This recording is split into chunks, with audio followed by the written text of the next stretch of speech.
What's going on, everyone? This week, racist rock radio. Do do do do do do do do do do do do do do do do do. What's going on, everyone? We're here with episode 181 of the Storm Beach podcast, talking about all things great and garbage this week. What's going on, Keelan? Does that not sound like we're doing like a We've got a segment. radio station? We've got 2 hours. welcome to Racist Rock Radio. Yeah. And it's just Luke Combs. Not that he's a racist, but I can imagine a lot of racists would listen to him.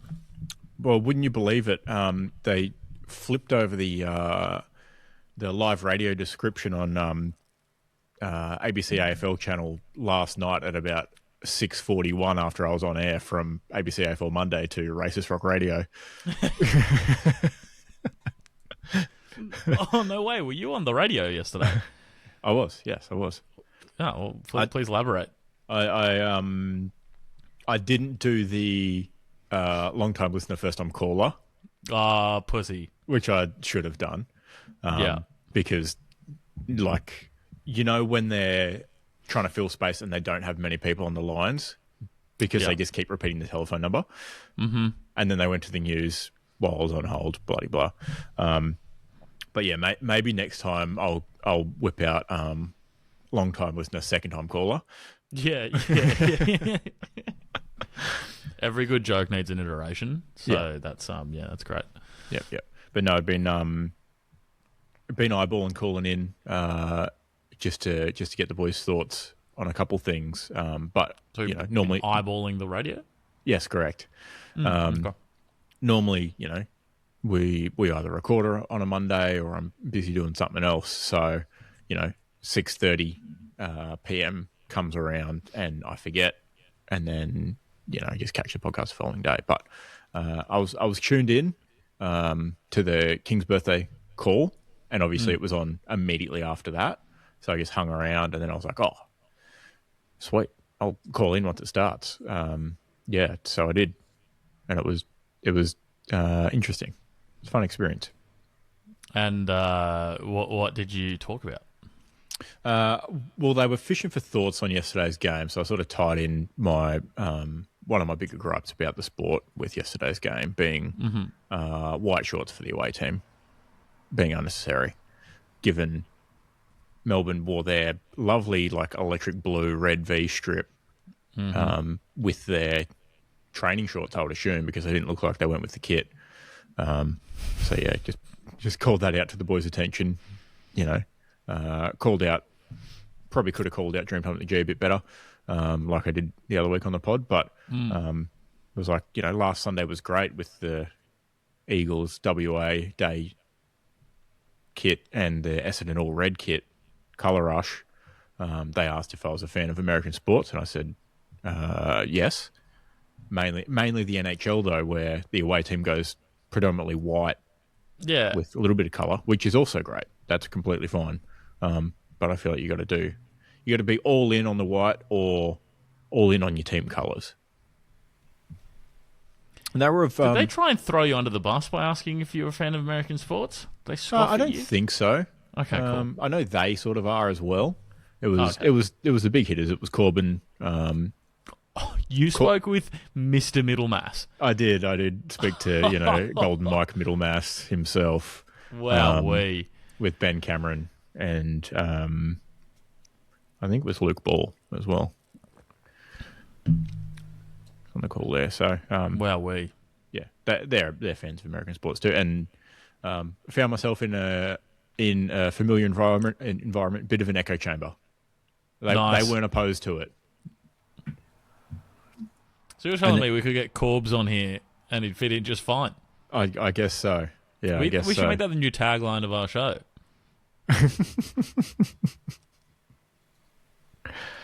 And then some geezer who was, driving home on speakerphone in their car was like, "Oh no, I disagree with Isaac. I like the white shorts." Mate, it's been 60 years. Did he since sound like he was 60? No, which was surprising. It's been 60 years since we've had colour television. I can sort yourself out. What they should have done is let you talk to each other. Probably. Yeah, probably. Bit of street beef.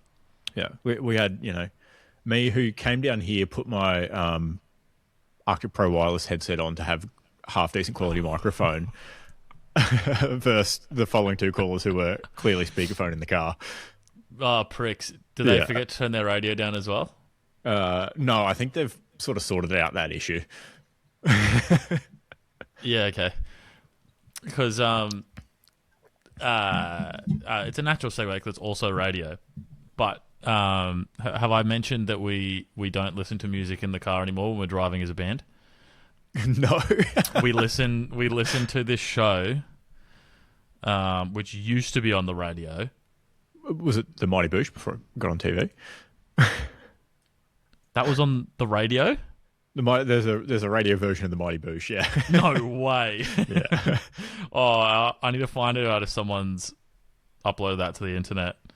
No, I think it might be the same. It's just by those people, pretty sure. It's called The Art Bell Show, and he's like an American talkback guy. Mm-hmm. And someone's been uploading it to the internet and calling it the Art Bell Archive. And every single fucking day, they upload a new day's worth of radio, essentially. Wow. Like a 3 to 4 hour show worth of radio, because it was like an overnight kind of show. And it's talkback, so we get you get the fucking people call up, and the first thing is like, "Can you turn your radio down, please?" Oh, okay. But fans of Talkback Radio should absolutely listen to it. It's fucking hilarious. There's episodes where he's like, "All right, guys, this is the Area 51 line today. My new caller line is now the Area 51 line. If you work at Area 51 or you know someone that does, call in." Yep. And you get some actual nut jobs. So nothing like Corbett and the Boys, except for the way that it's Talkback Radio in that regard. But yeah, it's almost true crime-esque in the way that you're listening to a psychopath. at some points. Yeah. Another one was the Antichrist line. If you are the Antichrist, call in. Yeah, nice. People called in and were like, like cringe, scary voice. Like, wow, yeah. Oh, wow, I am the Antichrist. Yeah, I am the Antichrist. Mm-hmm. Just like you could smell the neckbeard and see the fedora. Yeah. They're sitting there in VR as well. In the 90s. This is an old show. This is an old show. Yeah, right, okay. Yeah, we're listening in like 1999 and someone's like, something bad's going to happen in September 2001. And you're like... Wait a minute. Hold on, wait a minute. This guy knows more than what he's letting on here. Yeah. But jet fuel can melt steel beams. Yep. Yeah. Very good. There you go. Yeah, no. How's that for a segue? I think modern day talkback has solved that problem.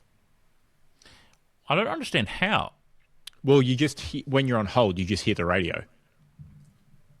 So you hear the conversation the whole time, and then they drop you into it. Like there's a bit of a jump, and then I suppose it'll be it jumps to him introducing you, and you're just on air at that point. Yeah, but if you had your radio up still, then you'd be hearing bloody double radio. Whereas if you Bluetooth in car, I imagine like as soon as you're on the phone, that's taken over. Yeah, of course. Well, yeah. I think, I was picturing these people were not driving. I probably should have. Yeah, no, the two of them were definitely driving. Huh. You could tell. Well, I hope they had him on speed dial or asked Siri to call the ABC number. Yeah, ask Siri to call 1300 222 774. Mine did not pick that up, so we're all good. But no, it was quite a interesting experience. I haven't listened back to it live yet. Like when you get booted off or whatever, yeah, you hear like the last little bit, obviously, because there's a bit of a delay. So sound quality, but I'll listen back to it and see what it sounded like. But I didn't can you feel find like... it so I know exactly where you can give me the timestamp so I can Yeah, listen to yeah. it. It'll be That'd be towards great. the end Yeah. of their thing because it was like me and then 2 callers and then they sort of wrapped it up. I would like to also hear the dude that is against your idea. So Yeah. that's great, actually. Yeah. But yeah, I feel like they didn't have a lot of people obviously waiting on the line. Like some days, some callers, they're waffling a bit, and you can tell that the hosts are like, oh, yeah, come on, like wrap it up, sort of thing, so we can boot Yep. you and talk about it. But I didn't feel rushed or anything like that. They sort of let me go on with it. So happy with that. Well, that's good. Picked a good day. Yep. I suppose, yeah, Melbourne Monday evening. being at the footy on that day too may have helped because, they haven't been thinking about...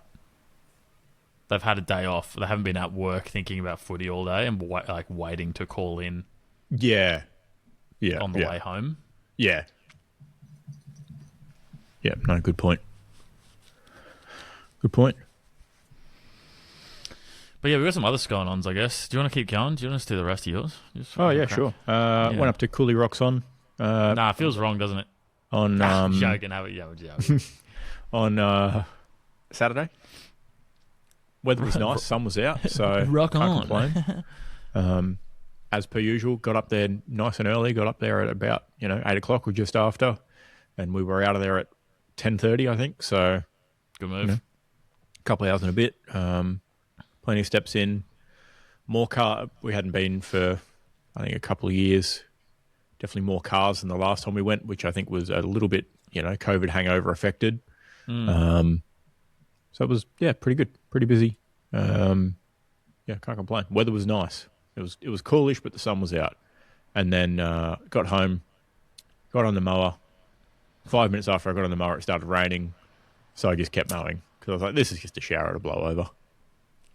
It did until it didn't, and then Sunday we were the old weather people are up to their usual tricks where they predict 1 mil of rain, and we got 20, and then we had another 15 overnight when I checked the following morning. So that's great. So yeah, water features are back out again, but you can see them more clearly because the grass is short in certain spots.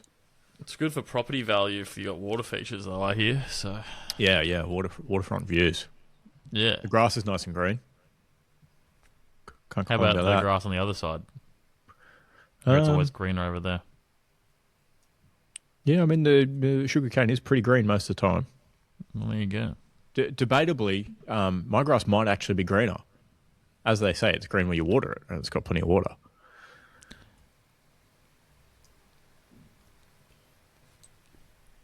Yeah. Science. Can't dispute. But is it in fact my grass? Whose would it be? Well, The Banks? Earth's. Cringe. At what point, if you cut it, is it your grass then? If you have a legal right to tell people to get off it, then I think you can probably claim it as your grass, but you are just essentially renting it from the earth. Yeah, but only for that moment of time until you cut it, and then it's no longer part of your grass.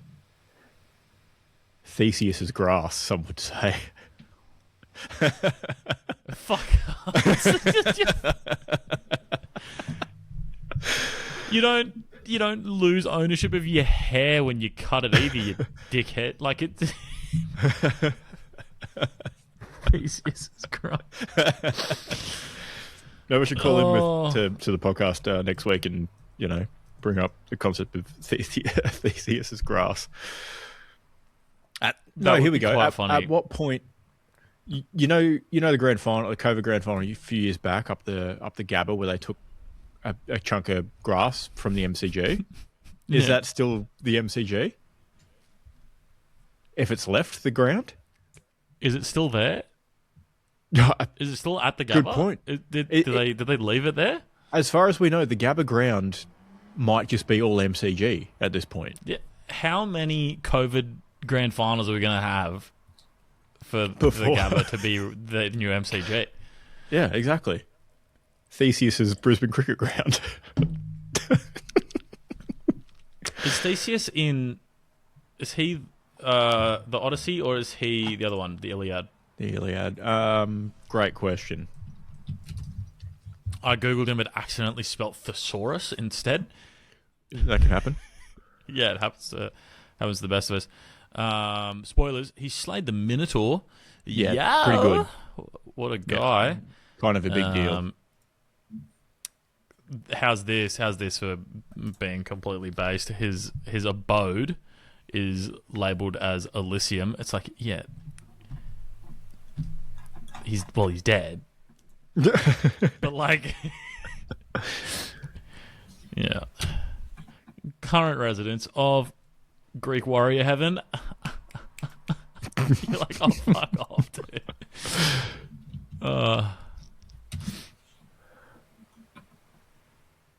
Actually, I'm not sure if it's only warriors. I'm pretty sure it's only warriors. Yeah, sorry. Mortals related to the gods and heroes.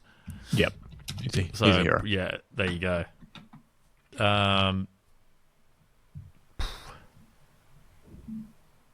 Theseus He's not in famously either of only did 6 labours in his whole life.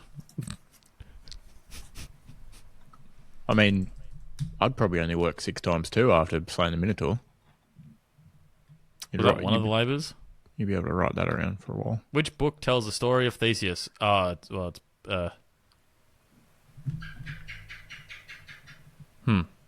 is unfortunate. It's there is a book called The Ship of Theseus though, which you might find some enjoyment in. Oh, very good.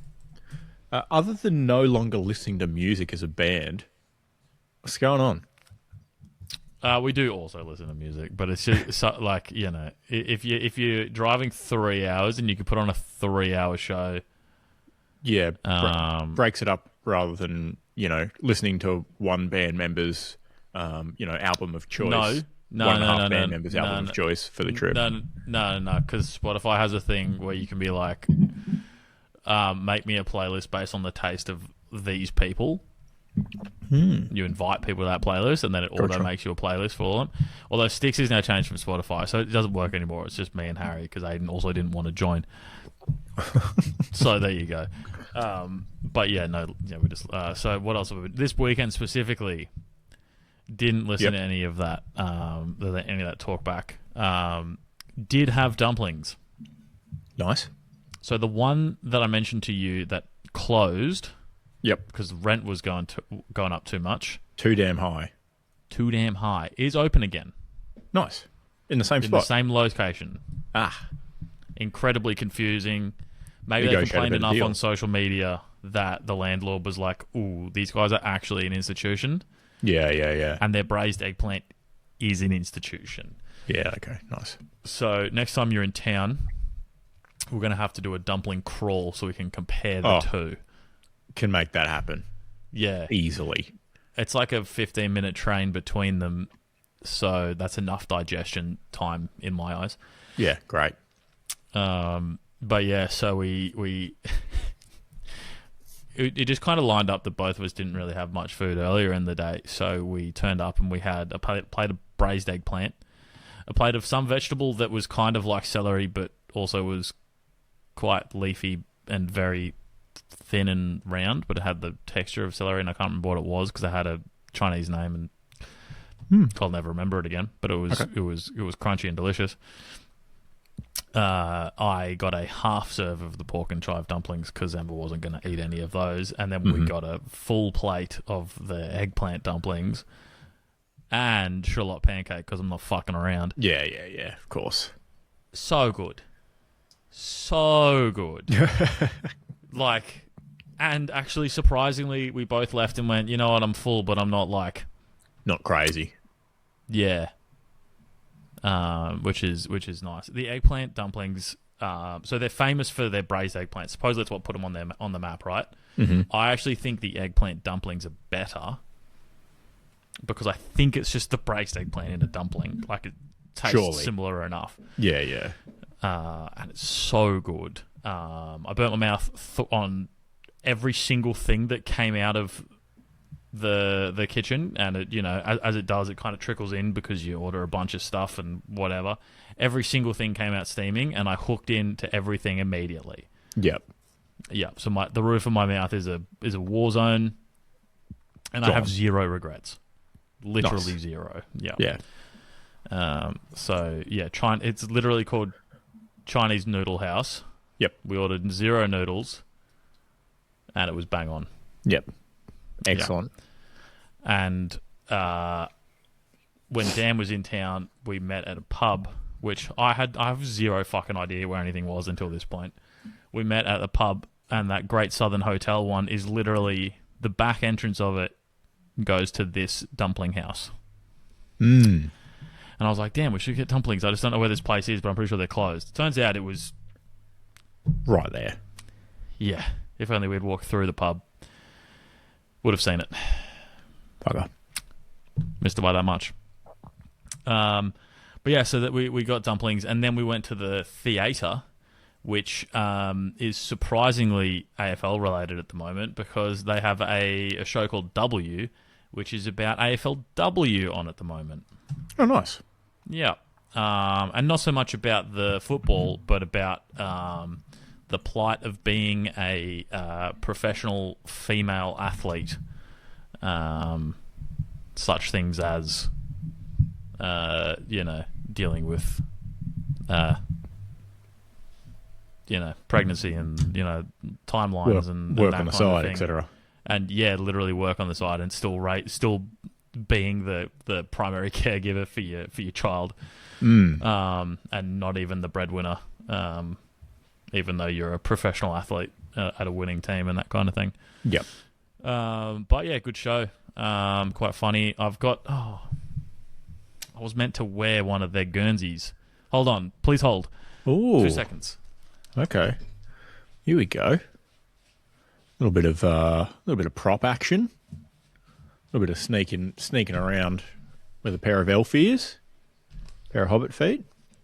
Now that you've been on the radio, you know how to hold the airtime yourself? Yeah, I nailed it, actually. Did you? Yeah. You'll have to listen back. No, can you just tell me? I was just saying how good you're sneaking around with a bit of prop action. You got the elf ears and the hobbit feet. You wish.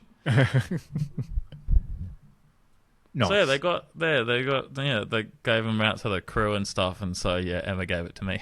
Sweet. How good. Yeah. So disappointed we didn't get a sponsorship opportunity. Yeah, it would have been nice. Yeah, like at the end of the day, what is a Resolution Capital and what is a New Ghosts Theatre Company? Nah. Hey, not a bad kit. I like it. No, pretty good. Yeah. It's actually I thought it was kind of a blend of GWS and Sydney in some respects. The show's only showing in Sydney, so there you go. Good show. It was quite funny. Everyone's done a great job, and the set was just it was a locker room. Nice. Love that. So that way, there's not a lot of footy that has to happen. Yep. Many clangers? I was about to say I didn't see any clangers. One of the actors was also bouncing a football the whole time. Not the whole time, a few times. Yep. So that's good to see. They did do some dramatic bits where it would cut to this slow-mo kind of dancey style footy in the way that they would all move together, and then it'd be fast and then slow and then whatever. Yep. And then there was a few lining up for goal, very obvious lining up for goals, but just like we saw in the AFL this week, there was some interesting ways to hold a footy as you're lining up for goal. In the show in particular, it was holding your hands on the top half of the ball. Yep. I'm a big advocate for hold on the bottom because that's what Auskick and my father drilled into me. Ball drop important. Ball drop very important. Which is why that one player, I think, for the Demons really gave me the shits this week when he was lining up for goal, one arm perfectly straight down and the other arm fucking this. Yeah. Yeah. It's like, how are you holding a football like that? And then he flushed it too, the prick. Works for him, I guess. Well, I don't know. You look at someone like Chol, who is still in the back of my phone. Love the bloke. And you're like, everything looks great on paper. And then you watch it do like that, and you're like, it looks fucked.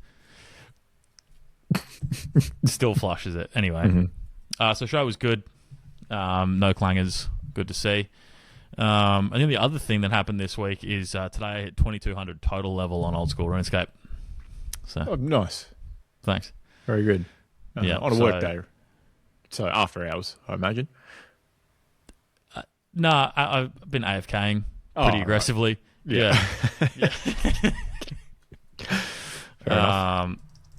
So hold on, how many levels do I have left? Because they changed it obviously because they added a whole nother skill. They added sailing, which is rudely a whole nother 99 levels on the top. So I only need another 176 levels. Yeah, nice. Until I can start playing the game. Until you pull off the greatest achievement in your life. No, I think Infernal Cape might be that. That's a challenge. So just you wait. Watch this space. Big things coming. Excellent. Now I feel like I feel like the theatre production you went and saw, probably could have a decent run further south in the country, I imagine. Yeah, give it a red hot crack in, I don't know, the footy capital of the world. Yeah. Can't imagine they, obviously everyone, the Swans do well. Biggest supported team in the country, allegedly, or something like that. But they've had AFLW players actually turn up and see it, which is nice. Oh, that's cool. And then I said to Emma, stupidly, can you let me know if any AFL players come in and watch it? How is she going to know? Knows nothing about footy. Knows absolutely fucking... She wouldn't know if Buddy Franklin had a ticket to fucking see it. Who calls their kid Lance?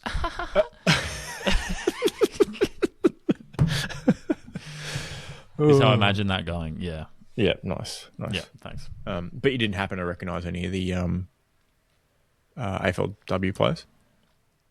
Not when there was none in when I was there. Gotcha. Okay. Yeah. Fair enough. And I wasn't gonna on the lookout. Troll through the list of names. Yep. Yeah. Yeah. I'm still waiting to see everyone's favourite Australian actress at the Old Fits, actually, though. Randotto. Yeah. Thank you. Thank you for... Everyone knows it. Yep. Everyone's favourite. To be fair, I'm pretty not great with names in the way that we're seeing the Iliad, which is... There you go. We'll talk about Greekness before. And it's got the dude that plays Faramir, and I can't fucking remember his name either. So that's just me proving that I'm not a sexist. Yeah, fair enough. Yeah, David Wenham, in case you're wondering. Thank you. Australia's favourite actor.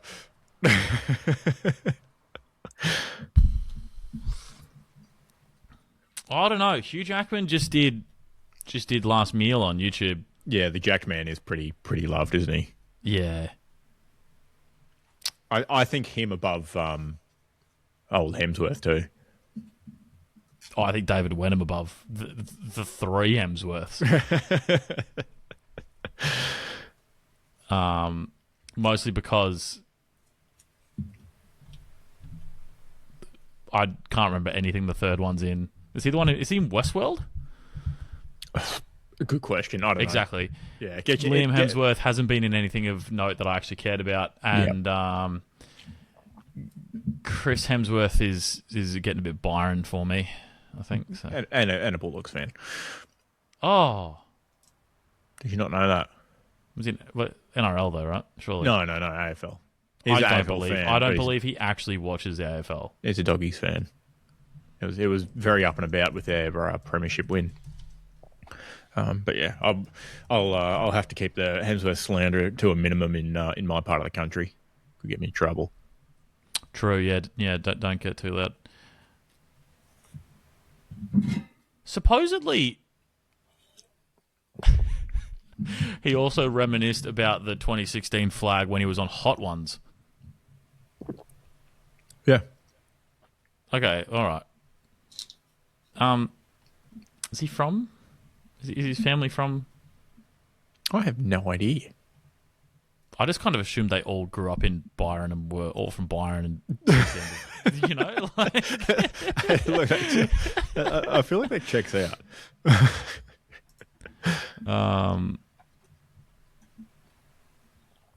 Yeah, no, okay. There's multiple sightings of him at the footy. All right, we'll allow it. Okay.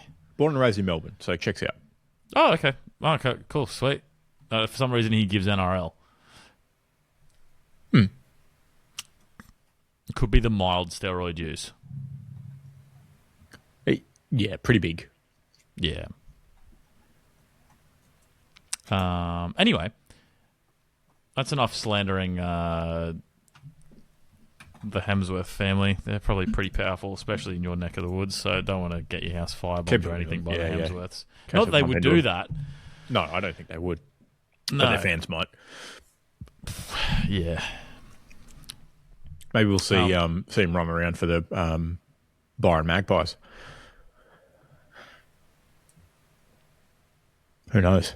What do you reckon he'd play? Or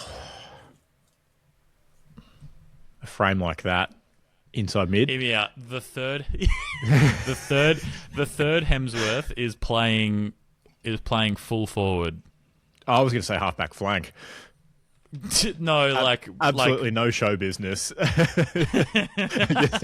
hard worker, gets it done. Nothing flashy about him. What is quite funny is that you Google Hemsworth brothers, and then when you Google someone and Google shows you at the top pictures of them. Yep. And links to them. Yep. I've Googled Hemsworth brothers, and it says it's just giving me links to Liam and Luke. It hasn't given me a link to Chris. Which I think Google might just default to Hemsworth brothers being Chris Hemsworth owned these two. Hemsworth is just a reference to Chris. Brothers includes the other two. Yeah, okay, valid. Yeah.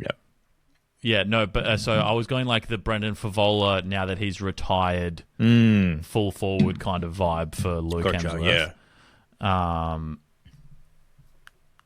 Pie before the game, ciggy and beer at halftime.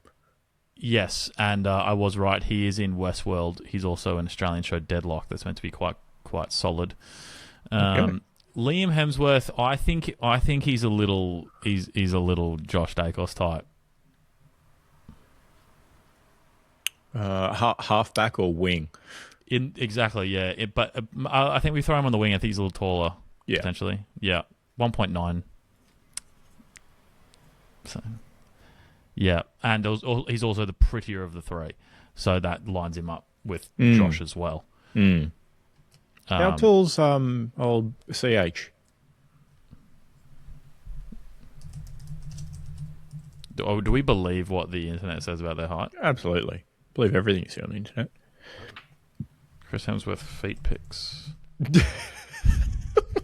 Also 1.91. Supposedly, they're all the exact same... those two are the exact same height, sorry.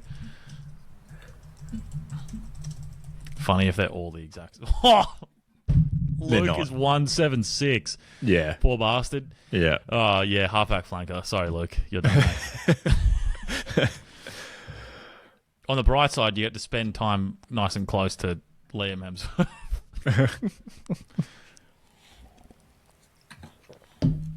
I think Luke is now that he's not that short, but I'm putting him down as the Caleb Daniels type. Yeah. Luke's got headgear. Yeah. Yeah, Yeah. probably. Checks out. And there you go. But all right, should we get into Butcher of the Week? Yeah, have a crack then. Yeah. Yeah. You want me to go first? Who's this brought to you by, actually? Sorry. This week's Butcher of the Week sponsored by whose butchery have I been to recently? I got some mince out of the freezer earlier, if that counts. Where'd you get it from? Coles. Woolies. I don't know if is that better than Coles? No, but like I corrected myself. Fair enough. Yeah. This week's Colesworth Butcher of the Week nominations are Neck minute. Keelan. I've got Keelan Okay. down. There's a few on here, but I've got Keelan for starters. Because I went and got a haircut on Thursday, which is not why I'm wearing a beanie. It's a great haircut. I'm wearing a beanie because it's a big freeze beanie. Yeah. But no, I got a haircut on Thursday. And I left the house or whatever. I grabbed my tote bag, threw my book in it, put my headphones on for the walk, grabbed my keys, and then, head out to the hairdresser and whatnot, and then, get a hair, waiting there, whatever, 20 minutes or whatever, because no appointments, which also gives me the shits. I should be able to set an appointment. It can't be that hard to have a booking system. Anyway, barbers hate him for this one simple thing. Old mate does a great job on my head, and then, I'm walking home, thinking, you know what? No, it was a bit long, but I got through my book while I was waiting, and go for a little wander. It's not too bad. And then I get home and I got to pull out my keys, and I grab my keys and I go, yeah, my house keys aren't on this. I've taken them off and not put them back on. So I take them off so I can carry only my house keys when I go for a run. Yep. So there's less jingle jangle in the pockets. Makes sense. And I forgot to put them back on because I'm an idiot, it seems. So yeah, I've locked myself out. Emma's seeing a show in not the Fitz, somewhere else, but was at the Fitz. So I called Emma, and she left her keys for me at the Fitz. Mm-hmm. So, but she couldn't get to me and then get back to the show that she was going to, which was like it's networking because it's like an opening night or whatever. So I hopped on the train and I can had my 2-hour return trip to get house keys, and there you go. Essentially, I got a 3-hour haircut. Love that for you. That sounds awful. Not great. But I did read a lot of my book. Yeah, fair enough. Which is, you win some, you lose some. How much longer until Emma got home? By the time you were inside. Oh, we were doing the maths. We were doing the math for what time she was expecting to be home to see if it was worth it or worth me just going and sitting in the food court or not. At Westfield, because I left the house in the middle of winter with a t-shirt and a long sleeve t-shirt over the top. So there was no way I could stay outside. Yeah. But no, I think she was. I don't know. Maybe she was I think I was basically asleep by the time she got home. So it was worth going and getting the keys, and the train's not very much money. So yeah, fair enough. I was just thinking, and it's a warm place. I did get discount Chinese for dinner in the food court before I hopped on the train though. So that's I think I've had 15 succulent Chinese meals in the last week. Smart. Yeah. Hey, when in Rome. Yeah, get the Chinese. No, I was just thinking that sounds like a great, toss up the time and you go, oh, this sounds like, maybe a good few hours in the pub instead. Yeah. Read a book, find a heater. But if it was, quite late. Yeah. Fair enough. Oh, the pub would have had the, I think it was Thursday. So there might have been NRL on too. I don't know if that was that Thursday. Yeah. So would the have pub been full of ruffians. I would have fucking hated it. Yeah, no good nicks. Would have been harder for me to read the book than on the train. That's true. Yeah. But yeah, so that's me for getting my keys as the silly butcher of the week. Do you have any, or should I just roll into my next one? I don't have one off the top of my head, although I've just seen a article here from Cal Toomey at the AFL.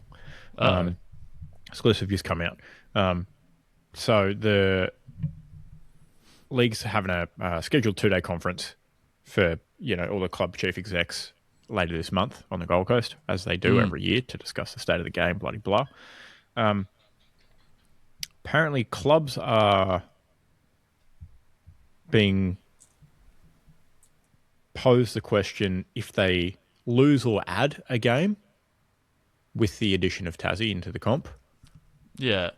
So either drop one or add one, and then how to make the 24th game fit into the season. I feel like, why not go up?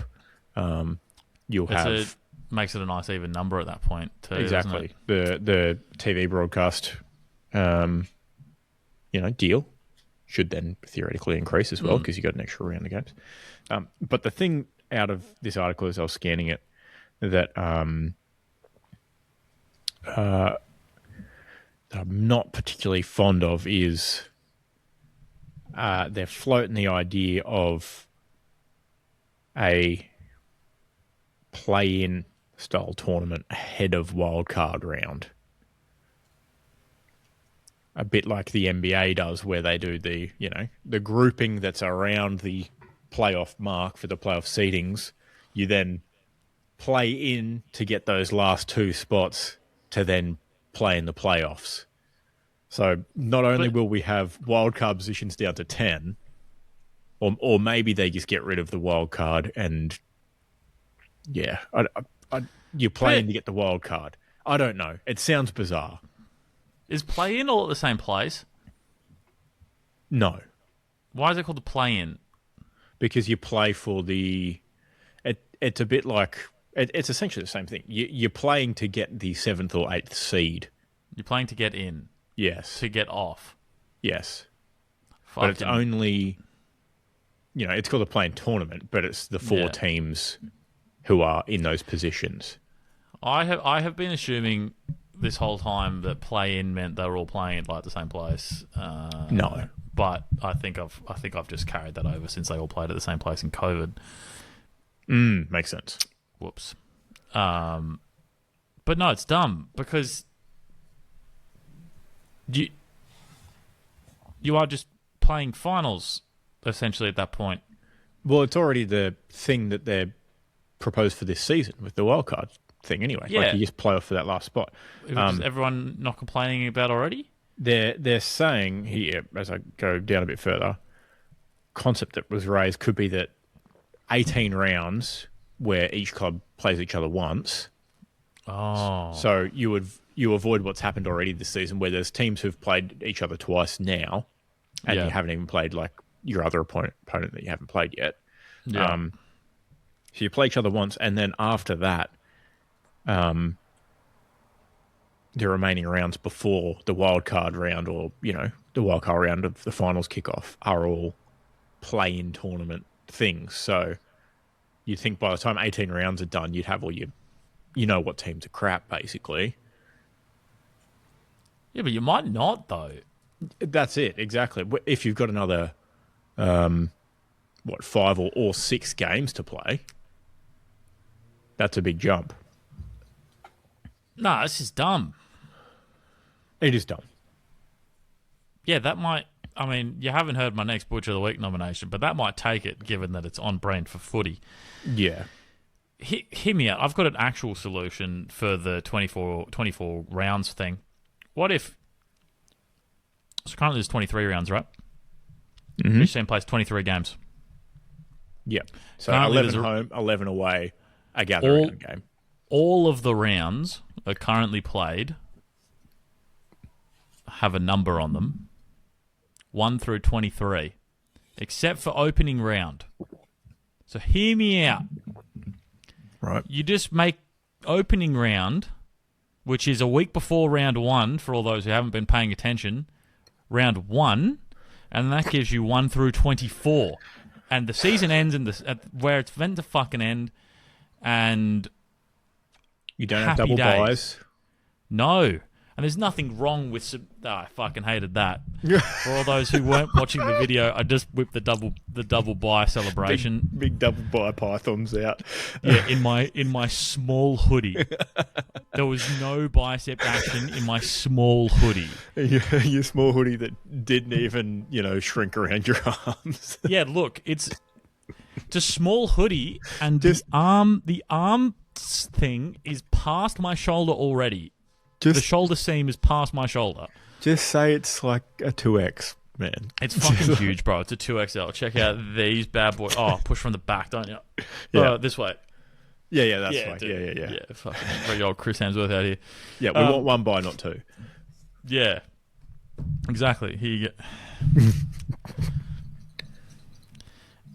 There you go. I've sorted it.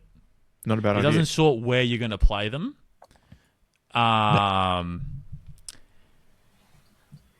But tough. You will just... Some teams, I guess, luck of the draw, will just have to play more home than away. Yeah, I suppose. Unlucky. Which is... So they've also put in here another view. If they add another round of games, then they might shorten the length of games. Boo. Don't fucking touch it. Boo. But in theory... Is that not bad for TV contracts and shit? Well...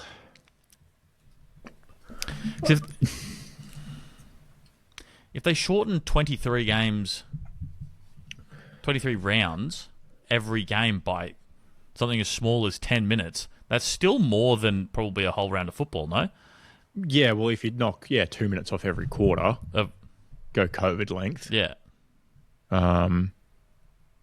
Probably adds up to more, but I don't know. Time ons and stuff, is it that big of an impact to time slots for TV?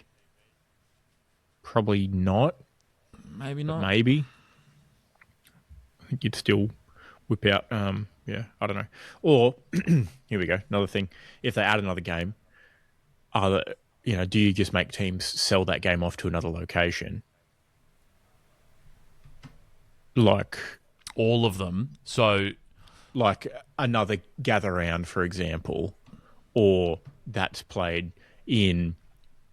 teams play in Darwin or Cairns or Alice or Hobart. I don't think you'd want another gather round. I don't think you'd want to dilute the gather round format. I think you could do gather round anywhere else as well, and it'd still be cool. But I don't think you can do.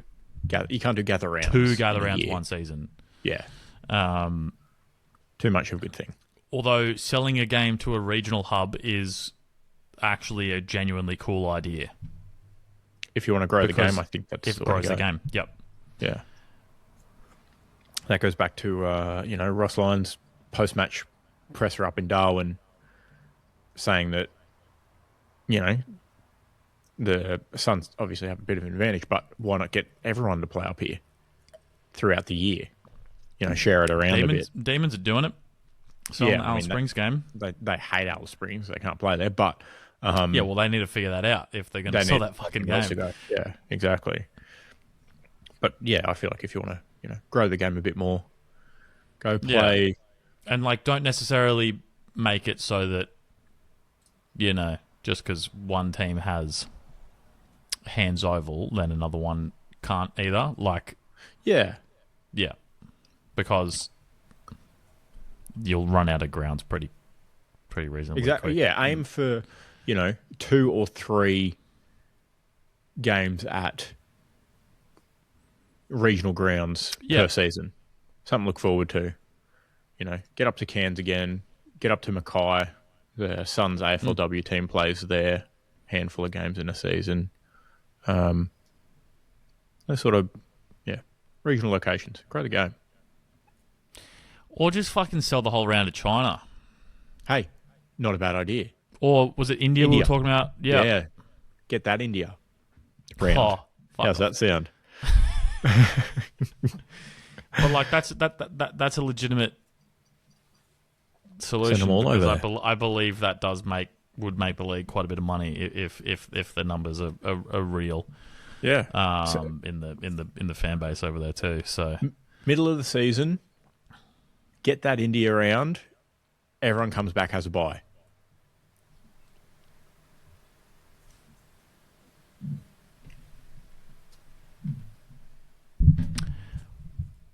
I don't hate that. And then there's no like timing of the bye fucking chat. Don't know, bye round. Yeah. There's no rest versus rust matchup. Mm-hmm. There's no like, it's just, that's the most fair way to do it. I think so. Have we?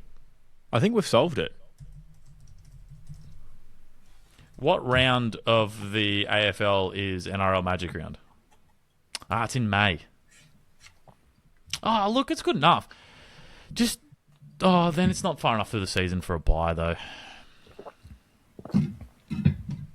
Well, how early in May is it? Because we've had bye weeks for the past 2 weekends or something like that, have we not? If you were going to give everyone... it was May 17th. 15th to 17th. Well, there you go. Round 11, which is, finishes May 24. The following week, teams had byes in round 12. That would be round 12 in the new format. Exactly. Halfway. Smack bang. But I think you'd rather the bye be slightly more than halfway. You would. Yeah. So teams discuss it with the NRL. Would. Talk to Peter, whoever the fuck his name is. Mm-hmm. Get them to move Magic round by 1 weekend. Do the India game round 12. Do the bye round 13. Yeah. Sorted. Be fucking hot in India in May. But probably not as hot as it could be. Surely it's, bit better-ish time of year. Daytime temp, India in May. Widespread averages routinely exceeding 40 degrees Fahrenheit. Ooh, Fahrenheit? Celsius, 104 degrees Fahrenheit. That would be chilly if it was 40 Fahrenheit. You could just do it all in Mumbai, which is it averages 10 degrees less. You'd have to start somewhere. Do it in the Himalayas. There you go. Altitude training week. Get the fucking red blood. Was it hemoglobin? Whichever one goes up when you're vibing at altitude. Yeah, I think that's the one. Imagine the torps in the Himalayas. Imagine the Ruckman, bro. They'll be getting 0 oxygen. They'd pass out before they hit the ground. Yeah. Blokes would be kicking them from 80 metres. I think we've just fixed it in every way then, because I want to see the 80-metre drop punt. Yeah. Name for round in the Himalayas, holding Nepal.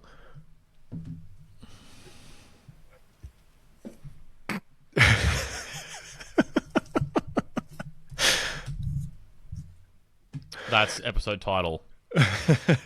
Holding Nepal. You've already put big down as the episode title for whatever reason, so I'm just going to separate that. Big something. I don't know. I don't know what I was thinking when I was typing. Maybe that's a word that I heard.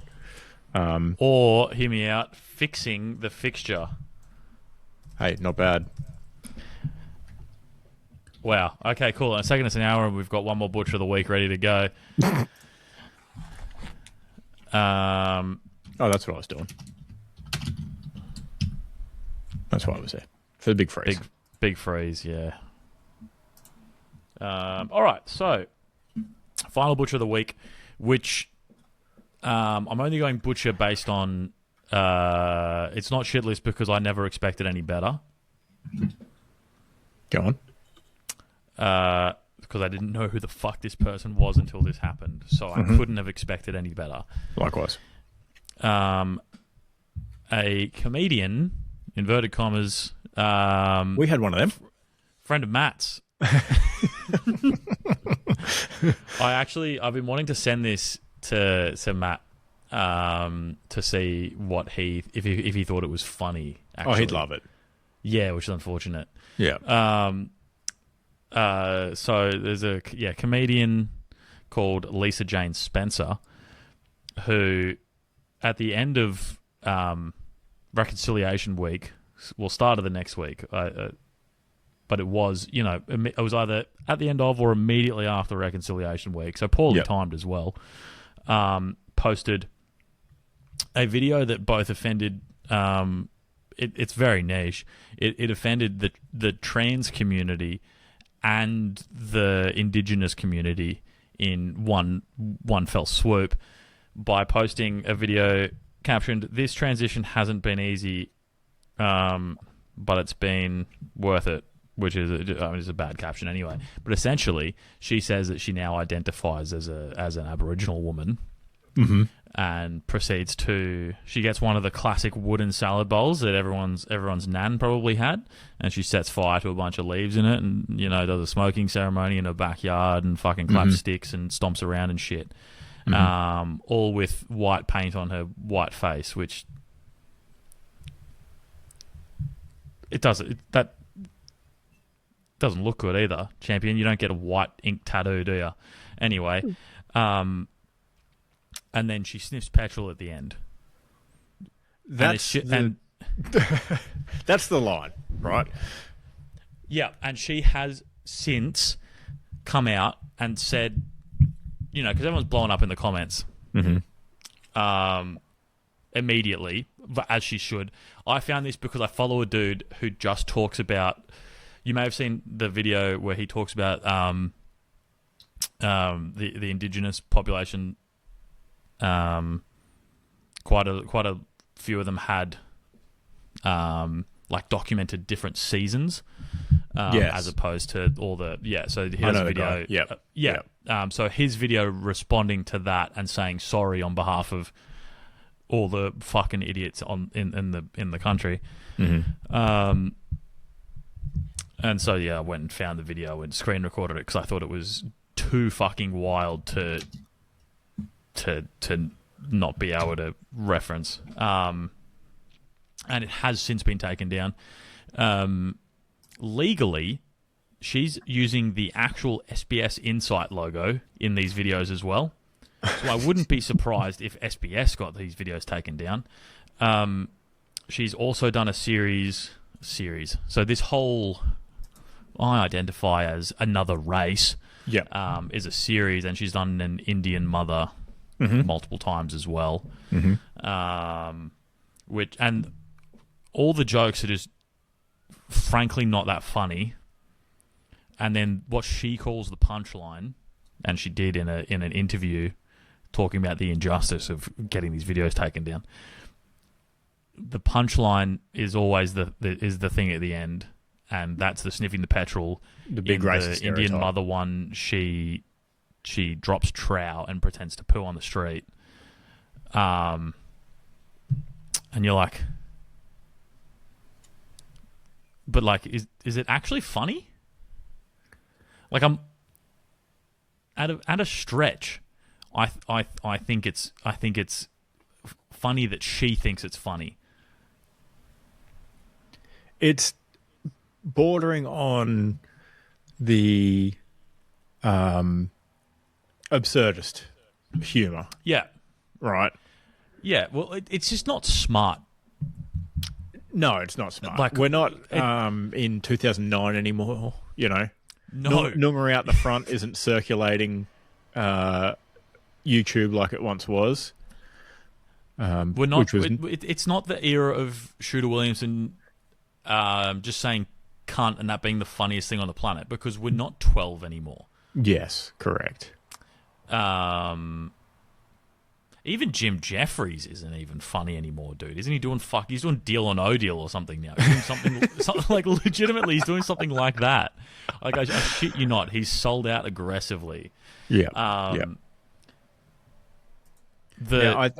think it's not the kind of offensive stuff that people find funny anymore. If you saw, and probably should never have found funny, to be fair.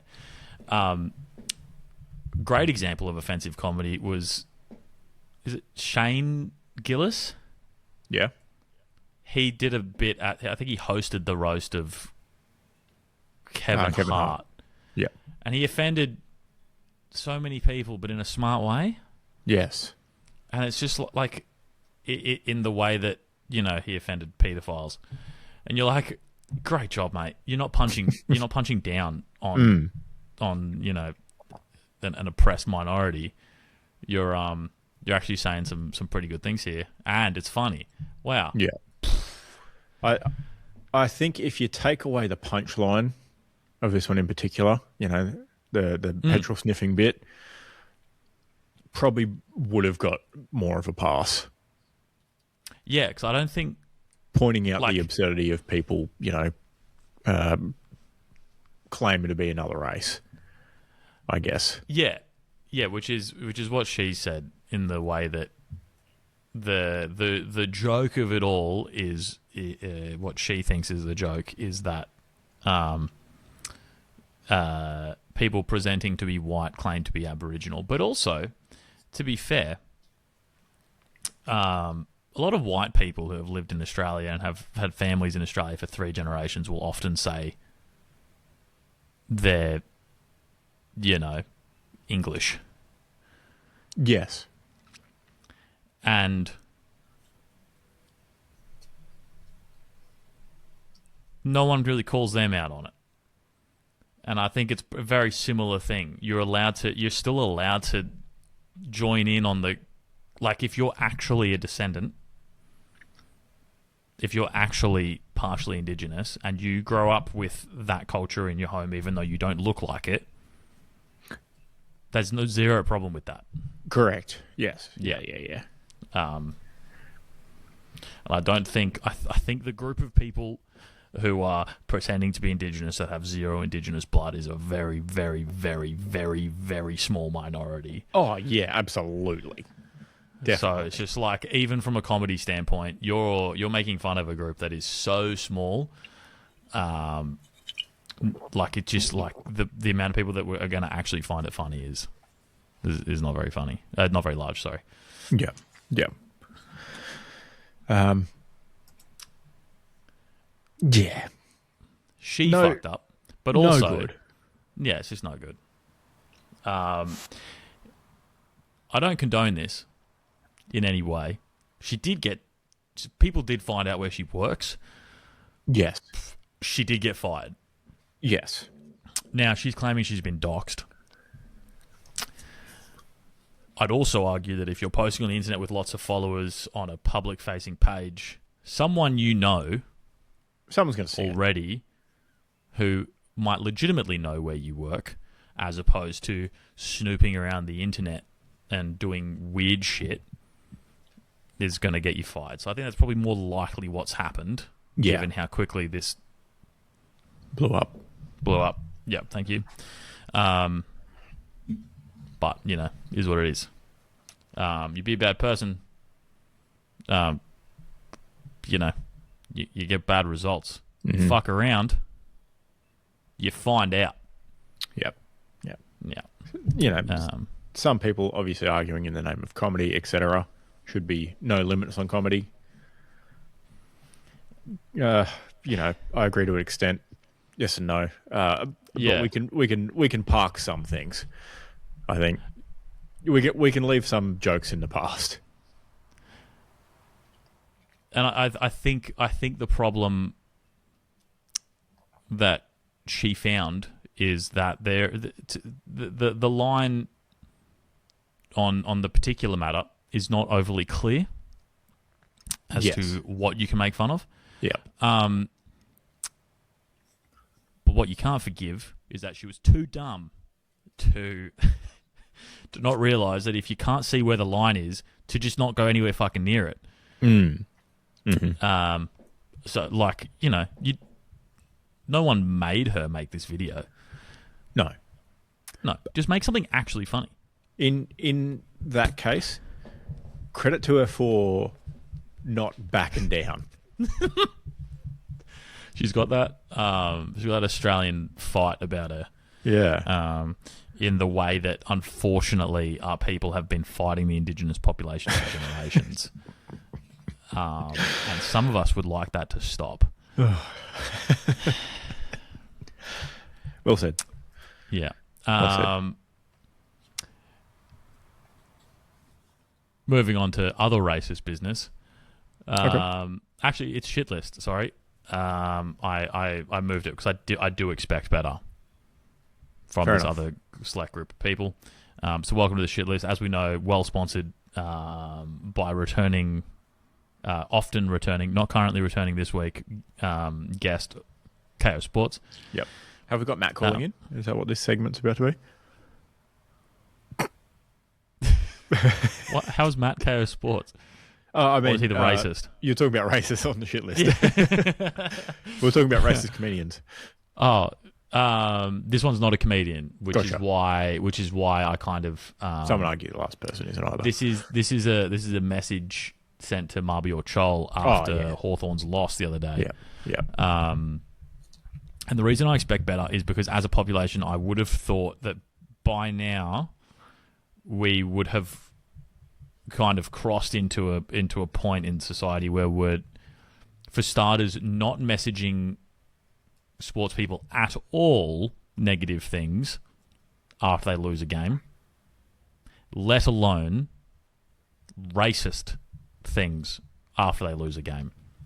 I thought we were in that point potentially as a society where we have remembered that sports people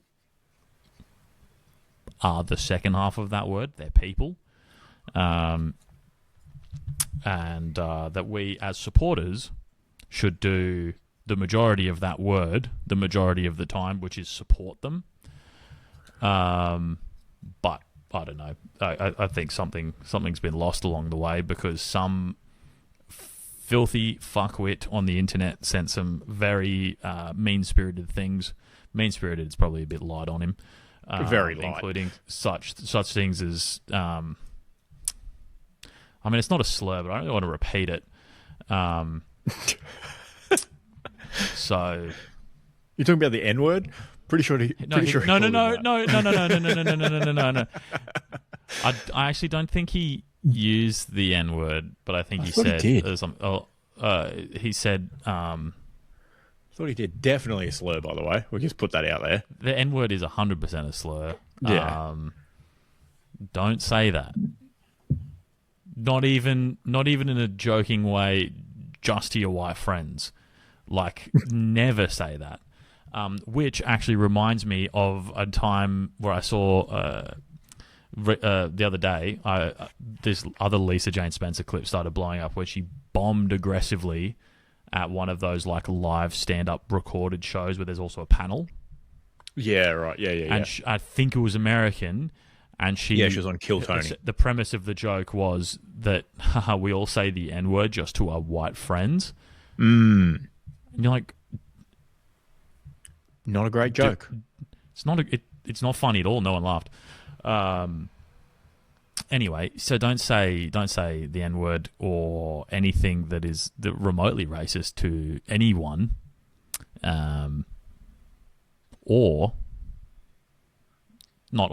And don't message your favourite sports person or least favourite, I guess. Certainly not his favourite at that point in time. Yeah, after the team loses, albeit a close loss, I guess a team that is currently on a resurgence too, mind you. So anyway, I wouldn't have picked Chol if I was to message anyone in that game, I wouldn't have picked Chol to message. Given that he, I don't know, kicked 3 goals. But you know, but sometimes people with one brain cell see you, I don't know, miss the lot late in a game, and think there's a 1-to-1 correlation with that exact kick missing and us losing the game, and not the other 99% of the game.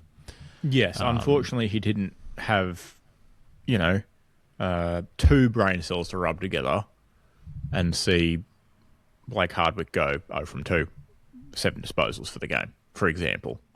I think what he failed to see there is that Blake Hardwick is white. I think he definitely saw that. I don't think he sees. What I mean is, I don't think he sees anything Blake Hardwick does as a negative because he is white. Probably not. Probably not. Whereas he picked the one. Sorry, just rolling through the stat sheet before I get this wrong. But no, he was the one person of colour to miss a crack at goal, at least a recorded crack at goal. So. Whatever the opposite of go off king is for that guy. That, yeah, exactly. Shut up, loser. Absolute scumbag. We obviously love Chol. The fans at the ground were loving Chol. There was a Chol A chant going. I'm gonna have to. I'm at some point in time. I'm gonna have to take credit for this. Yeah, well, I believe. Did you carry it on in Launceston? And the prelim. Well, there you go. Yeah, so I think there's enough recorded evidence there that as far as I'm aware, you're the very first person to do it at Metricon. Surely, because I hadn't heard it before we had a crack. Yep. And then I've done it at Hawthorn games in between then, and then we heard it on the broadcast. So I think there's a clear pattern there, and I think you can probably trademark, copyright it. I think you've got enough evidence. Yeah, I'll let the people use it. I'm a man of the people, as you know. Oh yeah, you just want credit. Yeah, so yeah, exactly. Chole, chole, chole, chole, chole, by Isaac Lees. Chole, chole, chole. I would just like full credit from the boys, not to the boys, from the boys. Yeah, nice. And what I, maybe would like to see is the people of the Gold Coast in 2 weeks' time get around Gold Coast Suns legend Marby or Chol. Oh, yeah, rude not to. Yep. Unfortunately, I can't make it. That is unfortunate. Friday night, 19th of June. But, maybe we'll go, set our differences aside and get around Chol. I believe he did lead the goal kicking for us one year. So, Do you have the head? Yeah, I still have the head. You better take the head. Maybe I will. Wear your Suns gear and take the head. I think it'll be a great look, actually. Yeah. Get around the big fella. Maybe I will.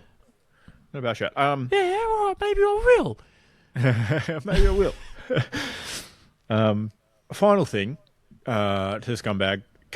All this text is sort of obfuscated a bit now. News articles, etc. Bet with your head not over it, because I'd say it's probably a pretty good guess that this might have been a betting related spat. Chances are you're about to lose. Imagine what you could be buying instead that's not public embarrassment and scumbaggery. Yeah, chances are you're about to lose your Instagram account. And he did. That shit got deleted pretty quickly after Chol shared that on his story and tagged the dog too. Yeah, good. So, yeah, sucks to suck. I actually messaged Chol, just the exact opposite of what that guy said, basically. I think you're a hard-working wolf Marbior, Well, as opposed it to a was lazy, weak as dog. yeah. In more words than that, I just sent a message that was basically all love for the bloke, because I was like, on the odd chance he reads this, I just want people to, and by people I mean him, him to know that, you know, there are fuckwits out there, but there are also nice people out there. I promise. Yeah, not all fuckwits. Yeah. So, you know, racists will always end up losing, except actually for my final shit list, which is also under the same banner. Has Matt gotten big? Matt's gone big. It's actually the Australian population who have. So Lisa Jane Spencer, you know, loses her job. Oh, I'm a victim. Started a Give, Send, Go campaign, which seems to just be a Jesus version of GoFundMe, because there's an option to send a prayer, which I tried. And I sent tried to send a very well worded message saying, I hope you give all this money to people who actually need it, you stupid white dog. I didn't say the stupid white dog bit, but I'm white, so I can say it anyway. But turns out I had to verify my email, and I did my name, always was, first name, always will be, last name, email, aboriginalland@gmail.com. And obviously I don't have that email, so I couldn't verify my email. Her target was $10,000, which I thought was extreme, and when I opened it initially, it was well under that goal. I don't know who promoted it, but we've got a problem as a population, and that problem is a $48,000 problem. People have donated $48,000 to this person, and I think it sends the wrong message in the way that if all I have to do to make, you know, what's minimum wage at the moment? Should we just become a racist podcast? Is that what you're asking? That's what I'm getting towards. Yeah. So minimum wage salary in Australia for a year. So she's $4,000 off a full year of minimum wage in the week and a half since she posted that video. Yeah. So basically all you got to do is offend people, and then people will chime in with such things as the knee-jerk reaction to silence her proves she was on the money. Definitely on the money now. Yeah, she mocked those who faked being Aboriginals, not Aboriginals themselves. I'd argue that the punchline at the end is, she absolutely did both. I sorted by top donations. Right. $2,000 from Anonymous. Far out. $1,000 from Anonymous, $1,000 from Anonymous. A bloke named Tim. Well done for standing by your convictions on this one, Lisa. It's to be commended. I've always loved your content. You should be so proud of everything you've created. I hope you get the justice you deserve. $1,000. And you know Tim wants some feet pics of that $1,000 because he just fucking... Yeah. I don't know. It's just gross, basically. Imagine how many more donators she would have if Chol had kicked less than 3 goals. You know, all the classic, all the doubters would have picked, multis. you know, under 2.5 goals, like old mate did clearly, and he's kicked 3. So hear me out. Also, the one final thing on racism is that there are people posting in this. That emoji. There's a fist emoji, and then a white fist. Sorry, and then an Australian flag. It just makes me a little bit ill, and I feel like I summed it up the other day to Emma. I was like, I think this is how boomers feel when. You know, how boomers felt when gay marriage started to be a thing, or like trans rights started to be a thing. They just think the country's going crazy. Yeah. Except I'm the inverse of that. somehow we were regressing. It just $48,000 is just a lot of money. Yeah, you know? Get what you're saying. Yeah, that might have been a little bit clear as mud. Yeah. Just feels like somehow the country's gone backwards on this, which is not what I mean about gay marriage and trans rights and stuff. That stuff's all good, but I was just trying to do the inverse. Put it into a comparable perspective. Thank you. That's a yes. Man's been in a Teams meeting before. I will say one final thing. We've said before, and we'll say again, if the money's there, we don't care. We won't be racist. I'll just put that out there. And it's pretty clear that all you have to do is to have a pretty mediocre social media following and then be racist on the internet and make $48,000. Yeah. We will happily keep our following as it is and not be racist. How's that for a moral standpoint? And you know what we won't get from Tim? We won't get $1,000 saying well done for standing by your convictions. And $1,000 and an encouraging message and a pat on the back from Tim. No, thank you, Tim. I would take Tim's money. Maybe like if he is just a guy that is proud of people, because he doesn't say anything racist in his message. You're right. He's literally just a dude that's proud of people standing up for what they believe in, and he's just championing the people no matter what their take. Mm-hmm. If he gave Hitler $1,000 for standing up for his convictions and gave Gandhi $1,000 for standing up for his convictions, like that's the comparison. We're the Gandhi and she's the Hitler in this very extreme hyperbole. Yeah. Then Tim's just that kind of guy. He's a convictions man. Which also kind of sounds like something a judge could be. I'm a convictions man. Not a defense lawyer. The other one, prosecution. Yeah, he's a prosecutor. He's a convictions man. Anyway, moving on. All right, should we get into headlines? Match recaps? I'm keen to rattle through these because I know you said let's roll through tomorrow. I don't want to be up too late. All right. I'm 2 hours and 6 minutes late for the Matildas game. Oh, we've timed this so poorly. I was running. What a guy running. And I run past Combank Stadium, and there was some noise and some lights and shit. And I was like, what the fuck's going on? Yeah, it turns out the Matildas just beat Mexico 3-1. I still have it open on another screen. Sorry, I got distracted. Friendly little win. Footy. Thank you.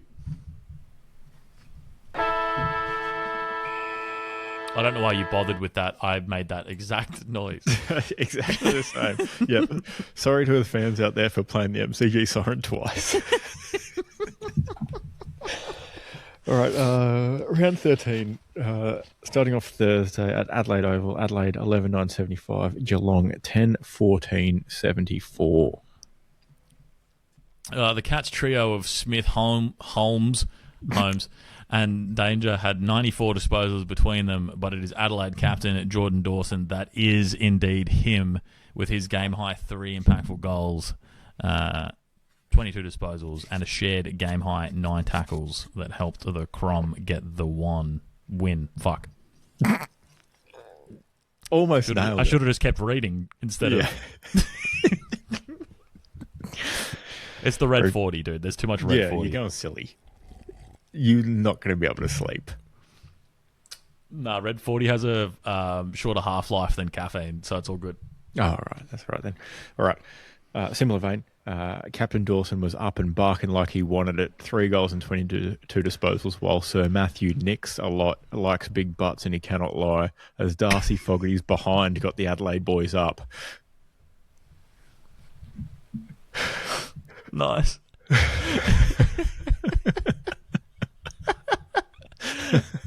Sir Nicks-a-lot is great. Yeah, thanks. Wow. I was like, last score of the game was Darcy Fogarty behind, how do I work behinds into this? You've done an incredible job there. Thank you. Oh, it's probably all downhill from that. I Yeah, think we should just stop now. Stop while Yeah, we're let's pack it up. All right, see you next week. Cracking game of footy, by the way. Good use of a Thursday. Yeah. Too bad I was on a 3-hour return trip to get a haircut. I did watch a bit of this though, but the train gets a bit spotty on the old reception, unfortunately. Of course. Yeah, as is tradition. You think they'd have sorted that out by now. Even though it's going from a population hub through a population hub to get to the big population hub.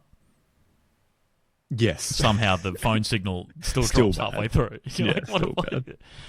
Yeah. Definitely. Cats kicky goals, I guess. Sum it up. I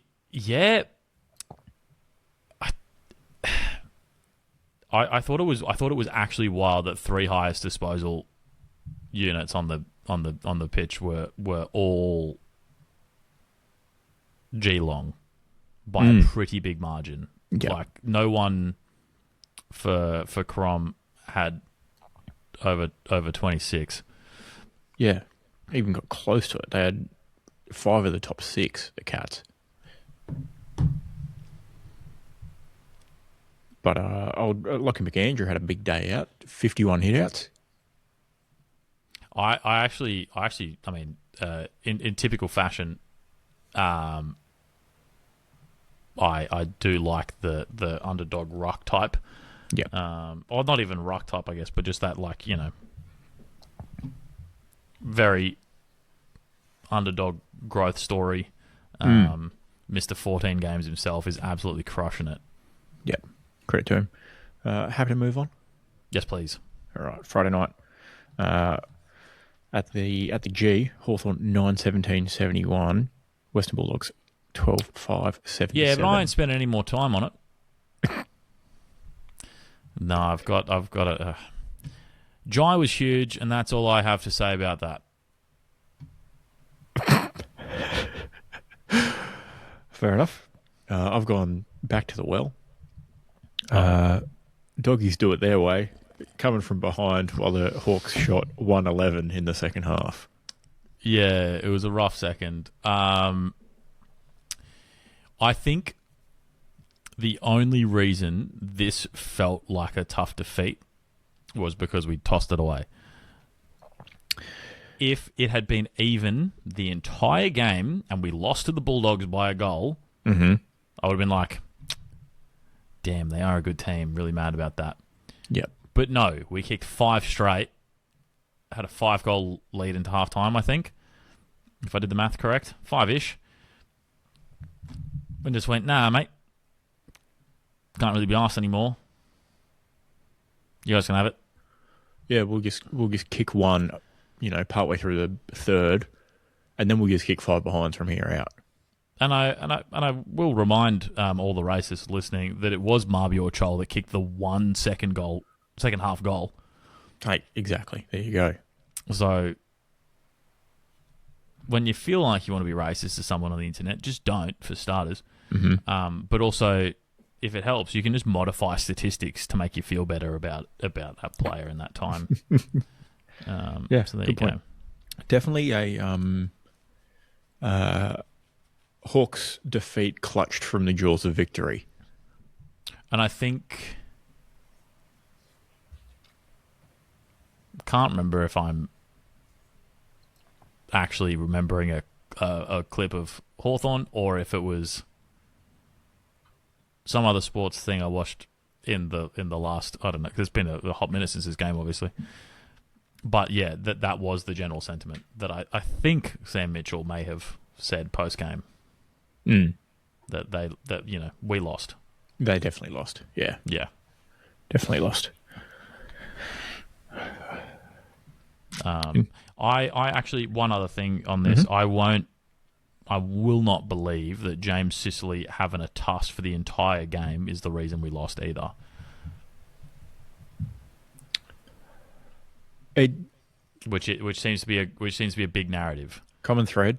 The halftime bulletin board material by Nick Watson, halftime interview, going into the sheds, walk.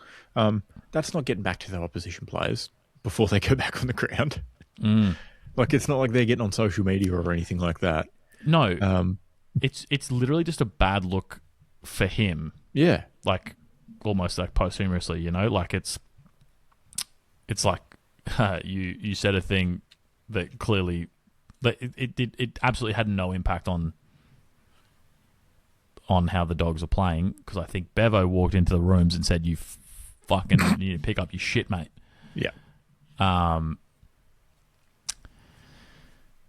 So, you know, it is what it is. And, like, if you have one eye on James Sicily because he's the captain and saying he should be held to a higher standard, I'd like to remind you that we've got co-captains and the other one was literally best on the ground.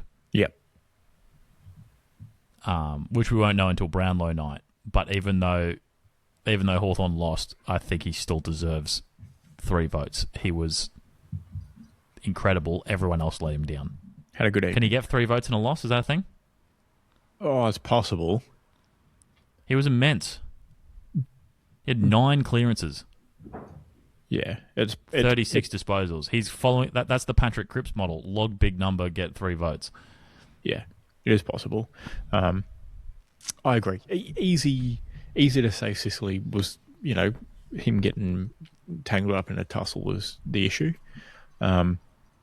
He's set the record straight here. The Hawks had more scoring shots in the third and fourth quarter than the Bulldogs did, in both of them. They still had more scoring shots, and they kicked some out in the full. Oh. Another narrative. I don't want to hear that the boys need to go back to goal kicking practice either. Well, because I'm not believing that they're not kicking goals. No, they definitely don't do any goal kicking practice at training, Keelan. It's just like, I think fan Facebook groups actually are more negative of an impact on the fan experience. They totally are.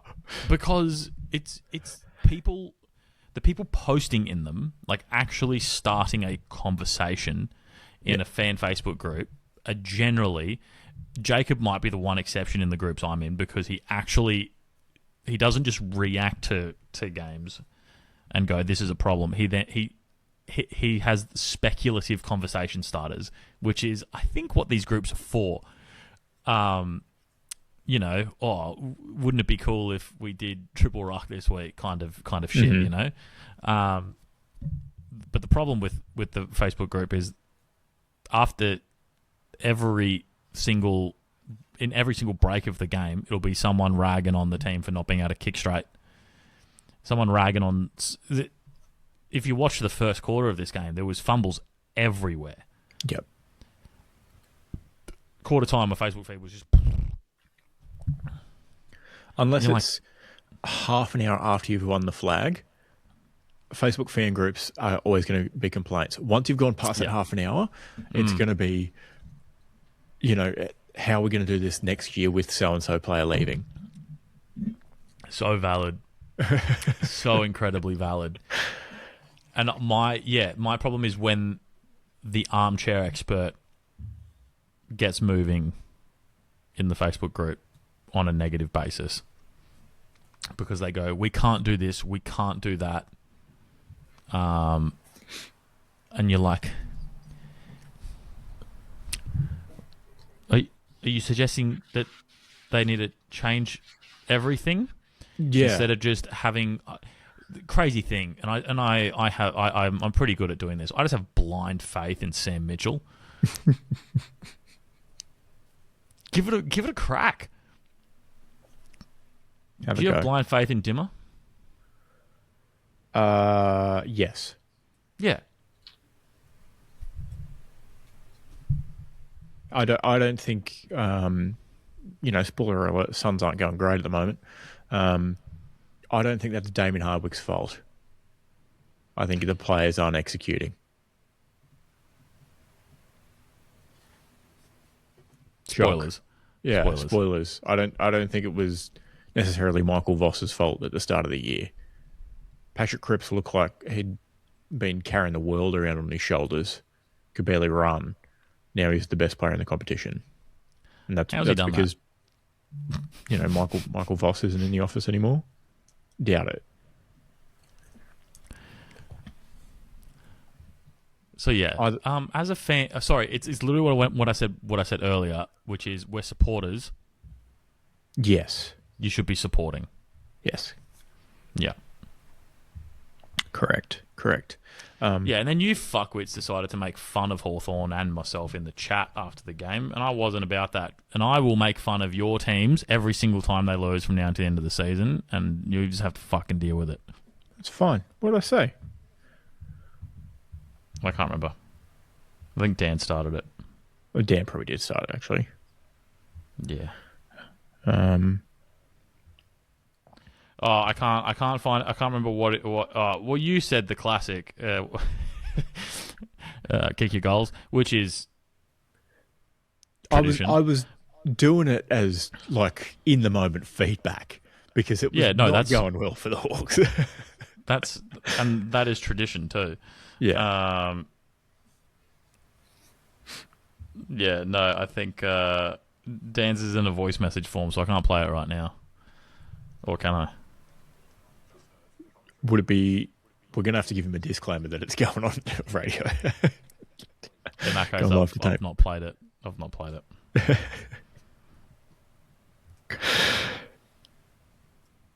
There you go. All right, that's the game I hated the most. Yeah, fair enough. I mean, they probably could do with some goal kicking practice, but regardless, things should even out. I honestly think it's a bring your mouth guards to training on the bye week, boys. Bring your mouth guards. It'll be so fine. You can tuck it into your sock and practice kicking on goal. Yeah. Importantly, Will Day scored a goal on his birthday, and Will Day is back, and Tom Barrass will be back, and Connor Nash I think will be back. Going to be a hard hit. And Jack Dunstan will be back. Yep. And I really wish I was going to be back at People's First on June 19th, but instead someone scheduled their wedding at the same time as the footy. Everyone knows you can't have a wedding during footy season on a footy night. Unless you schedule your wedding for the first half of the season after the draw has come out. Yes. Yeah. Or the second half Pick after the draw has come out, but that doesn't really give you much time, you know? Rush things through. Yeah. Pick a Monday. Anyway, sorry, I'm getting distracted. Yeah. All right, on to Saturday out west, down at Hands Oval, Bunbury, North Melbourne home game. North Melbourne 4-7-31. Was it a tight, low-scoring affair in hard conditions? No, it wasn't. Fremantle Dockers 24-11-155. I've got a fun fact first. Actually, no, I'll do the headline first. Anyway, so my actual headline is Freo threw hands at North at Hands Oval, and North just kind of sat there and took it. Accurate. Yeah. I like it. Very good. Freo bounced the Roos in Bunbury. Nice. I've got a funny stat. Patrick Voss kicks 20% of Freo's goals and 36% of their behinds. Pretty good. Yeah, which is a funny way to say he kicked 4-4. In a 24-goal, absolute fucking shootout from Freo, I kind of expected one player to go home with a bag. Yep. But I guess no one could find the dealer in Bunbury. Nice one. That's pretty good. That's top of the dome. All I had was that random percentage stat before. And also, that's probably the first stat I have generated in the way that I didn't take that stat from somewhere else. I took his numbers and actually did the percentage. Oh, nice. Very good. Yeah, so that's my own useless AFL fact. Numbers man.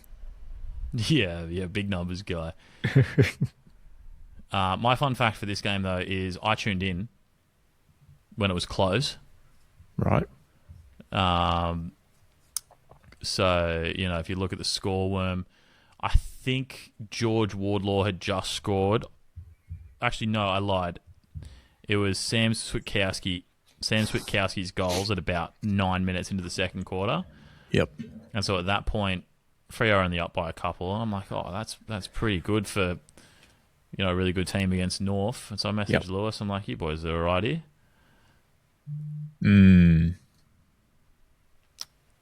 Put the mods on.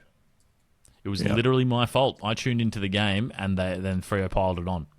At that point onwards, North Melbourne kicked 3 behinds. I saw 3 Freo goals in quick succession and went, fuck, this is actually my fault. I better turn the game off. Didn't help. You put that Hawthorn second half stink on them. And North are not as good as the Hawks. Therefore, they couldn't even get an goal. Yeah, well. And it also lasted for fucking 2.5 quarters of just 2 3/4 of a quarter. What's the math on that? You sound like an American trying to talk about AFL. Yeah, can I just buy a bottle of vodka? Yeah, how much you want? 5/8 or whatever the fuck? I'll have 2 3/4 quarters.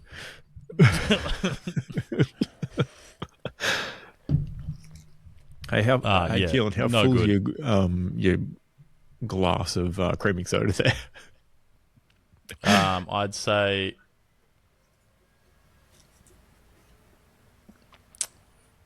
it's got a slight taper, so it's impossible to tell.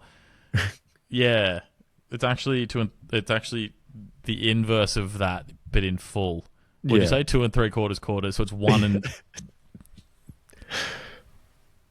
1/4 and 1/4. Yeah, 1 and 1/4. 1 1/4 quarters. Yes, correct. Yeah, that's right. Yeah. That's right. Which puts it up to the date of your wedding. So it's the one where it's the glass you gave me when you asked me to be a bridesmaid. Oh, nice. Very good. Yeah. Awesome. I'm glad you're using it. You're not going to laugh at the joke? No, I said bridesmaid. Oh, I did not hear that. Oh, thanks. Thanks for the glass. Good size. All right. On to Saturday afternoon at the Solarium, Gold Coast, 11/9/75, Brisbane 15/16/106. Yeah, mine's a bit shit. It's if bags of goals work like cricket hat tricks, then Logan Morris scored a triple bag of goals. Fair enough. And then I was going to roll that into he was already on the Gold Coast, so he probably went and got bags after it, but I don't want to risk slandering someone that I don't think has necessarily done anything wrong. Unlike Jake Stringer, who has repeated...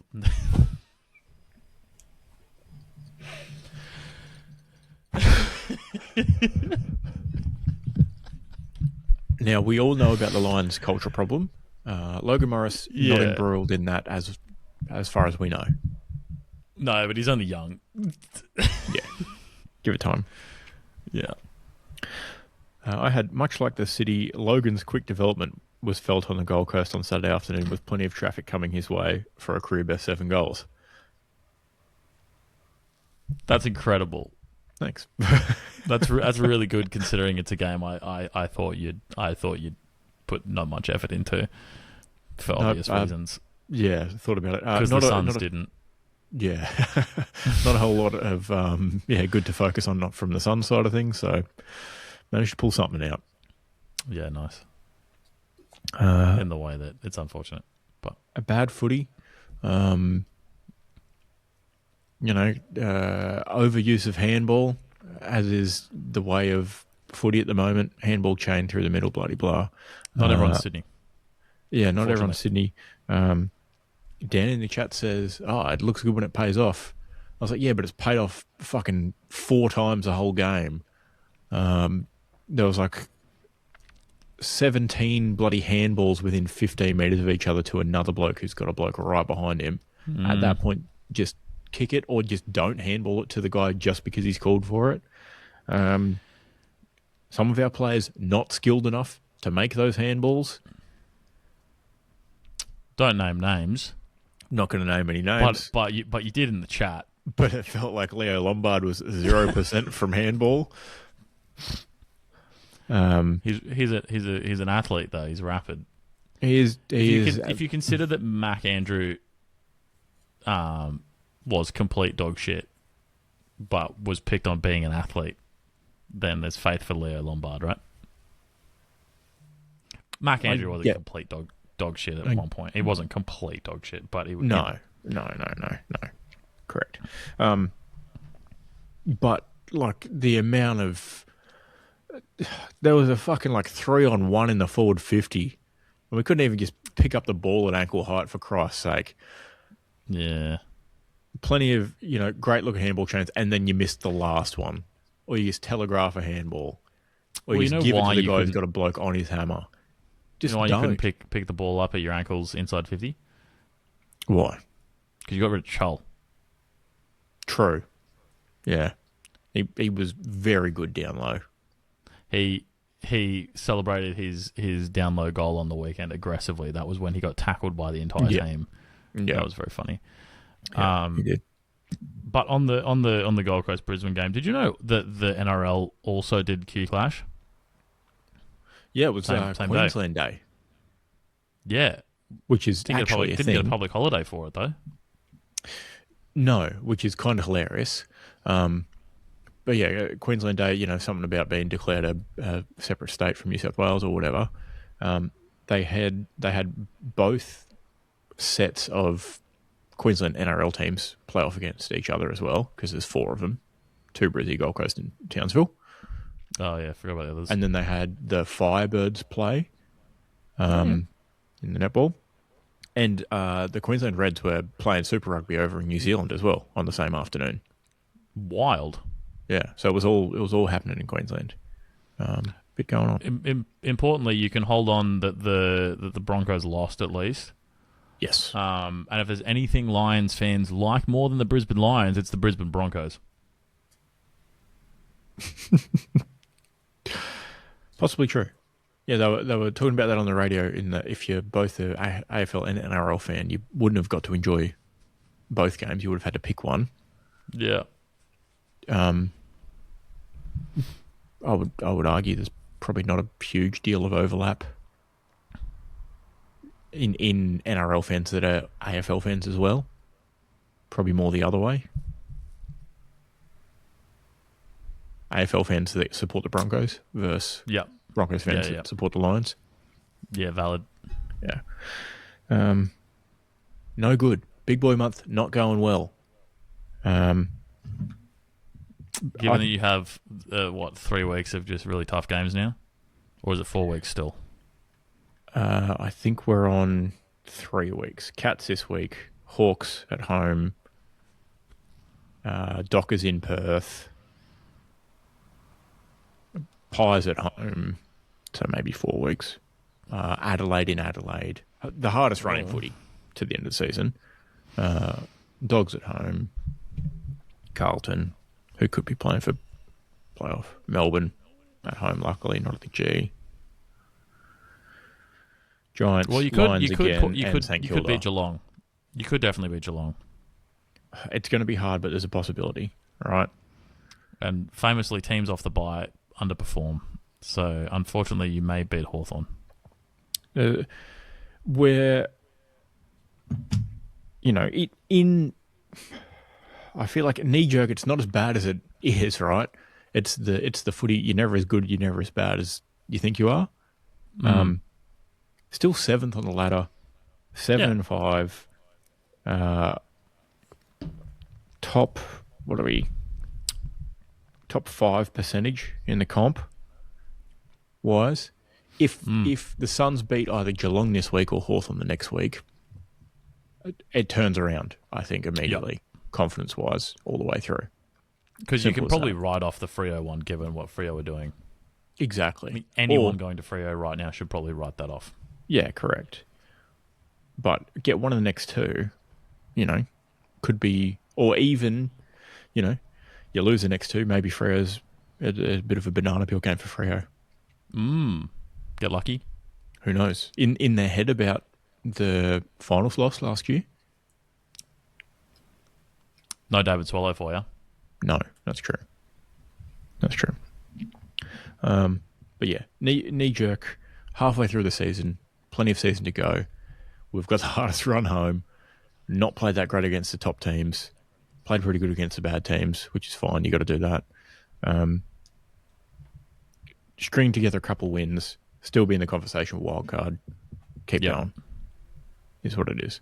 Just getting smashed in centre clearance. Something's not working. Which is something on paper you should be probably pretty good at. Yeah, with all the players we've got. Yeah. Yeah. Getting smashed at centre clearance, still winning the ruck hit-outs. Although actually, I think I said though that they probably wouldn't piece it together with all the change. So I hate to say I'm right at some point. Yeah. But it's looking like I'm reasonably right. 37-20 hit-outs. I'd like to imagine they can pick it. They can pick it up by the end of the season, though. Hope so. Yeah. Hope so. Should we go to next game? Next game, over at Optus, West Coast 10-11-71, Port Adelaide 11-11-77.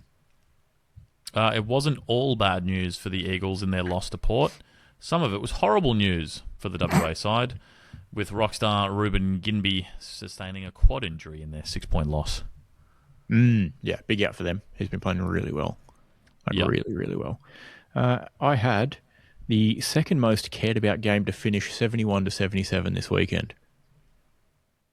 Nice. How did I not notice that until now? What the fuck? Yeah, that's a great headline. That's how much I didn't want to write about this game. Yeah, because it's a bit of a who cares game of the week. No comments. Watched it. Didn't really care. Such is life. The slightly worse of the two bad teams lost. Yeah. Checked out. This just in. Sun hot.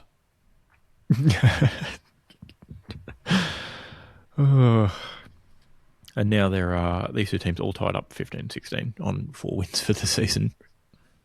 Woohoo. The relegation battle's really heating up.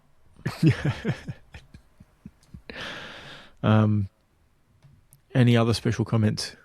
No. Except that I quite like Ruben's vibe. So it's unfortunate that he's... It is very unfortunate, actually. He's been really, really good for them. And you need a solid down back to hold your team down. I didn't realise he was actually recruited as a mid. Yeah. Which is crazy, because he looks like Tom... Like, his build and the way he moves is very Tom Barras. Yeah, he's come straight out of the Tom Barras factory. Which, no real surprise given I assume they overlapped a little bit. Potentially. Oh. And the Eagles. Let's find out when Ginby started. But yeah, no good. Absolutely no good. Ruben Ginby. He's also... he's 21. Was drafted in 2022. So yeah, potentially then. That works out, maybe? Played 2023. When did Barras join Hawks? I'm going to say 24. That sounds right. 2025. Oh, from last year. Yeah, that's right. That makes sense. Yeah, sorry. Last year was Battle Barras. Yeah, well, there you go.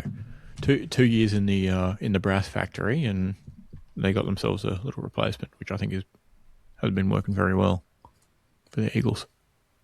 Yeah, like the only reason because he could have been a gun off draft. The only reason I didn't think he was, completely fresh is the size of his fucking shoulders, dude. Jesus Christ. Yeah. Big unit. Yeah, absolutely huge. But yeah, unfortunate for them. I'm pretty sure he does wear all black boots like Tom Barras has wanted. No, he doesn't. Take it all back. Don't worry about it. Never mind. He should, though. He absolutely should. Big black boot energy. All right, then on to Sunday's games. At the SCG, Sydney hosting St Kilda. Sydney 15-14-104. St Kilda 15-12-102. Yeah, so mine's a bit shit. Just set expectations. The Saints had them at half time, but the Swans were just waiting for the lights of Vivid to light up the SCG. That's real, like, a Sydney local, like, very local newspaper. Yeah, that's headline. like the Bondi Times on Monday morning. Yeah. I felt a bit Tourism Sydney writing that. Spot on. Yeah. But it did annoy me the impact on public transport that the combo of this game and Vivid had. It was fucking chock-a-block. Fair enough. I had Sarong sends Swans home singing their song as Saints show some pride righting last week's wrongs. Nice.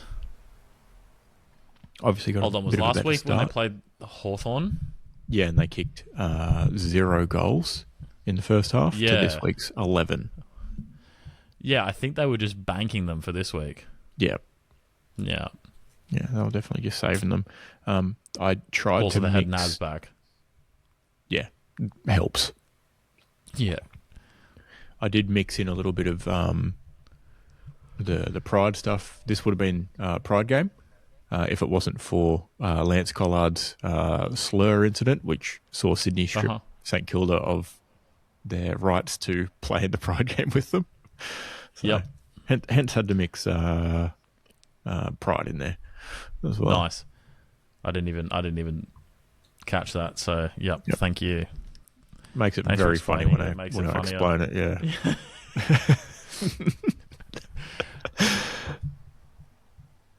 Importantly, though, Naz did get most meters gained, and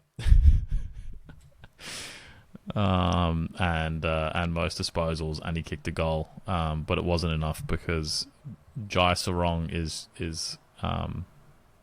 what's the classic rom-com thing? The Jai Sarong's the one that got away. Yeah. Yep. No, he just didn't fit the team. I get in that regard anyway. So it's fine. It doesn't matter. Can't believe Sydney got in for a bag of chips. A match winner like Jai Sarong. He's having a really good season. He's having a really good season, actually. He's having a really good season. But importantly, you can only sell something based on how it's done previously. Yep. And right. He wasn't overly consistent at the Hawks in getting games, so it's kind of hard to sell that. Yeah. I'm not actually mad about it. I like to see him doing well. It's one of those things where I go, cheer for the guys. Yeah. I have faith in the backroom staff that got rid of him. Yep. Prior performance does not indicate future performance, as they say on the super ads. But yeah, 28 disposals and the match winner. Pretty big. Smartest play of the game by him was setting himself up next to Isaac Heaney for, potential match winning shot, forward 50 stoppage. You know who's going to suck in players? Top 3 player in the competition. Probably not number 3. Well, number 1 player in the competition, number 1 and 2 were involved in that play.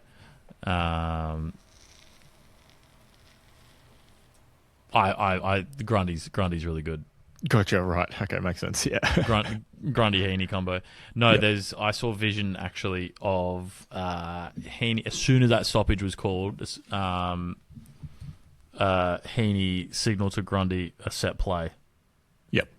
Yeah, so that was. Well, I'm not sure if Sarong was necessarily. Not sure he was a piece. Beneficiary, but that's how the set play, and that's how he ended up with so much space. Mm-hmm. And when you watch the behind goal camera of the whole play, there's just so much movement. It's so good. It's very good. Very, very good. One for the footy nerds. Yeah, and when you've got, one of the best ruckmen in the competition tapping it down, you kind of know that a set play is worth running. Yeah. You got a good shot. Yeah. Especially when you're tapping it over fucking Rowan Marshall. Yeah. Or Tom de Koning. So. All right. Then down to the G, we had Essendon 10-7-67, Carlton 10-12-72. Yeah, I got nothing. A brotherly brawl, not enough to bump the Blues off banking 4 in a row against the Bombers. Which brothers? So the Mackays aren't actually the same person, we've finally figured out. Oh. Is the Essendon one actually playing? Yep. Oh. And they both kicked goals. Oh, that's right. That's right. They did that stupid thing. Harry Mackay led the Blues at 3-2, and Ben Mackay led the Bombers at 2-2. And they had a bit of a wrestle at one point. Did he play up forward? He got thrown up forward late. And kicked 2. Ben Mackay, yeah. Yeah. Christ. It's crazy that they're both 28. In the way that, I feel like it was on the start of the pod, we were kind of talking about them being young and exciting and whatever. Yeah, true. Fair enough. Makes sense. And, 3-4 years on, we're like, these fucking idiots. Yeah. The Bombers did the Geelong thing. Lots of disposals. George Hewitt had the most for Carlton at 27. Oh, I've actually got a fun fact on this. Go on. So there's a... Oh, did I lose it? I thought I screenshotted it. Oh, maybe I saved it. Silly me. Did you see any media talking about how good Zach Merritt was in this game? I don't think so. Because I saw and I was both hoping you were going to say he was good and weren't going to say he was good, because I didn't think you would have watched the whole game, and I definitely didn't, but I saw this from Steve Johnson. If you hear any other media stations give him a vote tonight, they don't know what they're talking about. He had 33 disposals and 11 turnovers. Yeah. Which is crazy. Top comment is, this is Nick Dacos type game. Drive by on Nick Dacos. Yeah, he absolutely did not deserve that. No. I have a hot take on this. Give the ball to Nate Caddy, kick more goals. Smart. Yeah. Smart. I think that's a good shout. Yep. Thank you. I'm trying to think. Did I pay that much attention to this game? I'm hoping. No, I watched the end of it, only because I'd run out of Clarkson's Farm. Oh, I've just started episodes that are currently out until tomorrow, when 2 more drop, and then 2 more next week. Oh, I'm timing this. I'm actually probably timing this perfectly. Yeah, pretty good. Yeah. So I did watch the end. Zach Merritt actually had a chance at the very end, last centre bounce, to, get it forward and potentially give him a shot. and he just fumbled it. Like he had it pretty much in the clear out the front of the stoppage, 7-8 meters away from the stoppage, ready to go forward, and he just flubbed it, and then the siren, it got tangled up. The siren went, and he was dejected. He knew that he had flubbed an opportunity there too. After the siren went, he was, and not a single person on his team got around him. Wow. Well, to be fair, the worse he does, the cheaper we'll get him. True.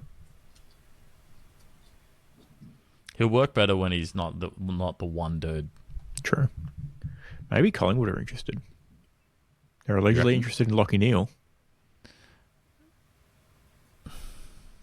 Just add to their list of 30-plus-year-olds. They're allegedly also interested in Zach Butters. They're allegedly interested in everybody. Well, it's Collingwood. Yeah, true. Speaking of Collingwood. On to King's birthday.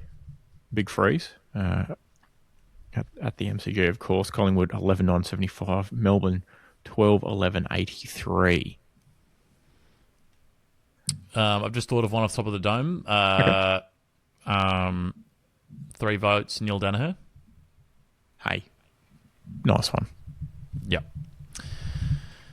My actual one is a little bit less nice, potentially. I've got Brody got Mayo decked, but the Demons Van Rooted the Pies. Yeah, okay. Yeah. And it's okay. He's all right. Because I've confirmed that he was up and walking before I wrote that headline. Yep. Fractured neck, but he's up and walking. Yeah. Successful operation. If Frampton had given him any more juice... No good, perhaps. Yeah. All right, I got a bit of a 3-parter. This was actually the first one I wrote. I wrote it, fresh after the game. I had off the top here, Collingwood go down fighting the MN Demons. Ooh. How? I was going to say, I feel like that should have been more obvious. Bit of a layup, if I'm being honest. over the years. Yeah, bit of a layup. A late showing of a cross would normally be a terrifying sight for Demons, but it was Paddy who blessed Melbourne with the lead. Nice. Thank you.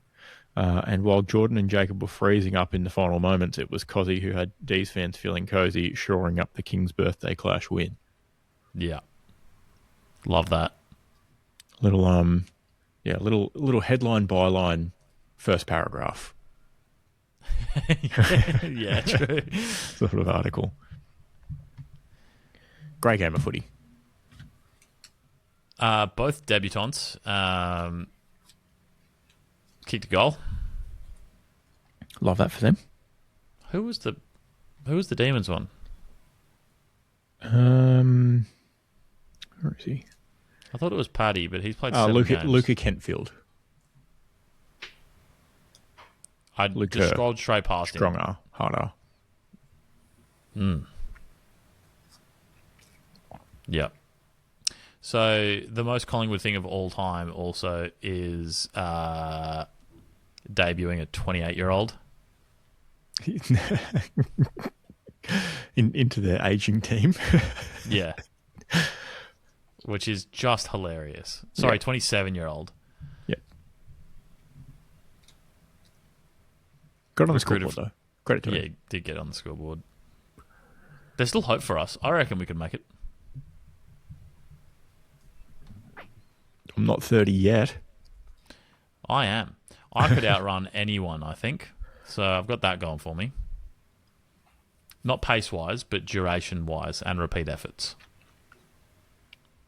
You reckon you've got I'm Ethan a fourth Reid? quarter kind of guy. You've probably got Ethan Reid at the moment, actually. Bad knee. Ethan Reid,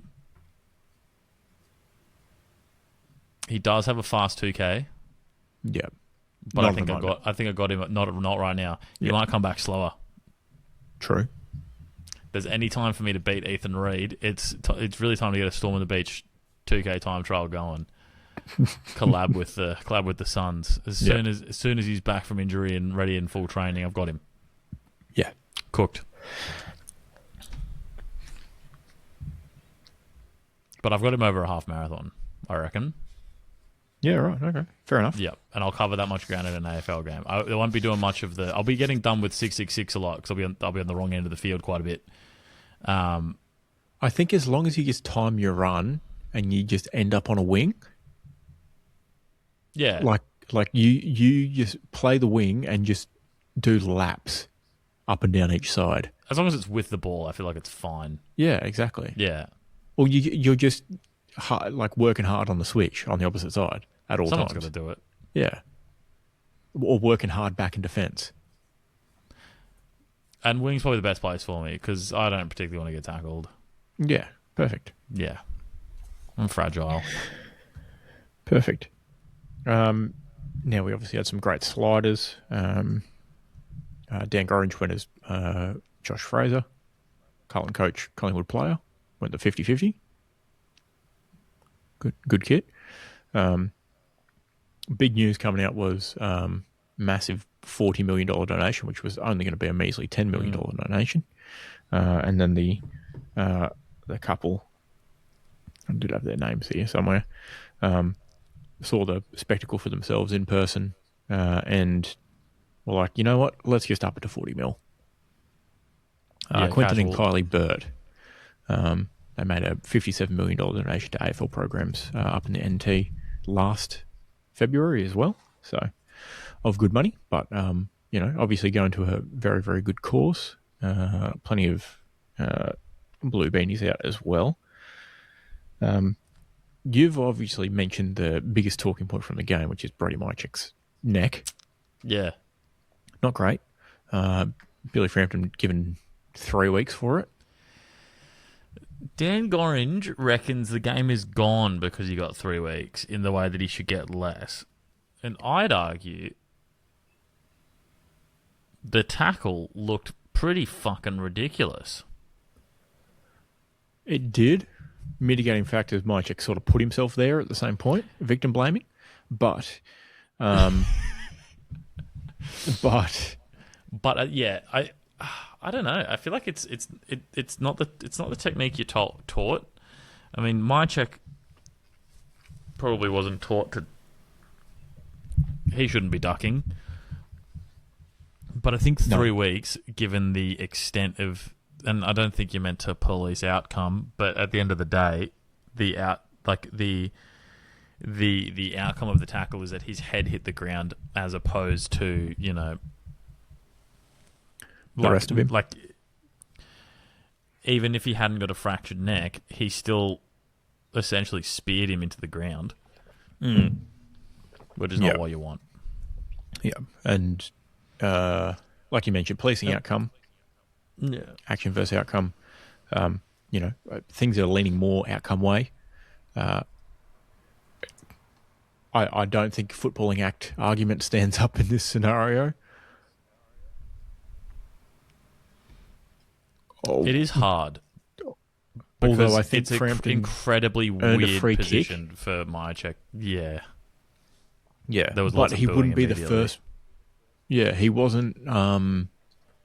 He wasn't the first person in history to. He won't be the first person in history to earn a free kick and get suspended for the tackle, as well. James Sicily. So there's precedent set there. While 3 weeks is, I don't know if it's fair. I think it's probably on par with what you'd expect from the action/outcome for the AFL. They're going to plea or whatever anyway, right? Whatever it's called. So, you can expect that they've gone max and they're probably going to cut it down. Yeah. Yep. But, importantly, it's good that Mychik is okay. Yes. Yeah. Because he looked in a very bad way. Yeah. Report says he was being stretched off was that they could see him moving his, arms and legs. Yeah. presumably under instruction from the medical staff that were supporting him. So things seem to be okay. Post game, who were they interviewing? Jake Lever had just come back in for this match. So AFL, ABC Grandstand were interviewing him post match for his thoughts, and he said as they were coming out for, I guess, 3/4 time, whatever the break was, it just so happened to be the same time as Mychek was getting loaded into the ambulance to be taken away, and he gave like a big, 2 arms up for the boys to get them revved up and say, go out there and get them, sort of thing. So, because they had asked Lever if the players had been addressed and told, he's doing all right, bloody blah, and they were like, no, not really, but it just so happened that we saw him on the way out, and he seemed to be in all right spirits, so they were able to sort of focus on getting the job done. And they did go into halftime down, and they finished the game up. So that was a pretty rousing 2 hands in the air. I think you can, clearly. And he waved them around like he just didn't care. Mm-hmm. Everyone's saying Cozzy Pickett was elite in this game. I think the real answer is Brody Mychek was the difference. Yeah, possibly. Yeah. I have a fun fact from Sir Swamp Thing about this game. All right, go for it. Actually, this whole round, which is convenient timing because we're at the end of the round. Mm-hmm. 2026 round 13 is the home and away round in the AFL era with the strongest positive correlation between a match's final margin and the distance between the ground and the CBD of that state's capital city. That is wild. Yeah. I think it was 6 out of the 8 matches decided by 1 score or less than 10 points. Yep. SCG, I'd say, is awfully close to CBD, so that's pretty good. Optus Stadium, I think it's pretty close. People's First, not very... 31. It's about... What would it be? It would be about 70-odd Ks. 72, 73 Ks from the Brisbane CBD. You have to consider that a round with a game being played in Bunbury, which is about 2 hours drive south of Perth, 169 kilometres from Perth, somehow they've pulled it off. They've pulled it off and done 124, so not completely ruining the slide there. That's incredible. I completely missed that. That makes so much sense. That's wild. Oh yeah. What also helps is that it's literally only 1, 2, 3 games not being played at the MCG. That too, and the other grounds are, only one of the other one is not in the capital city. Sorry, 4. And yeah, obviously, SCG is very close to the city. So is Adelaide Oval. So is Optus Stadium. That's wild. Wowee. I hadn't considered the Bunbury game. That's actually an incredible stat from Sir Swamp Thing, the absolute goat of random shit. Also, stat from the Pies game. History was made. Scott Pendlebury broke the all-time games record for the 3rd time in his career, 435 games. Nice. Thank you. I'm here all week. Ooh, final stat for this round. North Melbourne have been on the wrong end of a team's biggest winning margin 3 times. Oh. They've joined Melbourne and St Kilda as being in part of that stat. So they are now tied on the leaderboard for that. So North Melbourne have given the biggest winning score to Richmond in 1931, 168 points. Western Bulldogs in 2021, 128 points. And Freo this week, 124 points. Not a stat you want to be part of. Melbourne's stats going to be cooked forever because theirs is including University and Fitzroy. So I'm calling it permanently stuck on 2. Geelong is their 3rd. So tough. Melbourne done forever. Yep. All right. Tips. Yep. Quick shoe and recap. You had the Swans who won by 2. I had Freo who won by 124. You're now up to 10 wins, margin 248. I'm up to 12 wins, margin 464. Nice boost this week. Let's get into the tips. Yeah, it was really good to get a nice big margin going this week on the shoe. Yeah, you're right. Good both of us to do that and pull through. Yep. Round 14. Start off at Marvel on Thursday. Western Bulldogs hosting Adelaide. I'll take the Dogs by 10. Ooh, tight odds. Or maybe I won't. Do Adelaide travel? Are the Bulldogs actually better than expected? Seem to be playing fairly well. Both of these teams have been... Are they actually good for me this year? Which is unfortunate. And that's a problem. And that's the point of the year where we're at, where I think most people had 4. Some people had 5 this last round out of the tipping. Yeah. Few tricky weeks. Yep. I am... I think I'm going to take the Dogs just because it's at home. Yeah, that was my logic. Yeah. Dogs by 20. Friday night, Gold Coast heading down to Geelong. Geelong whiteout game. So white team versus the red team. We might end up with, if they mix their colours, a pink team come out of it perhaps on the return. Nah, it's been done. In before Gold Coast choose to wear pink against the Hawks. Because they put their red ones through the wash with the Geelong all whites. Yep.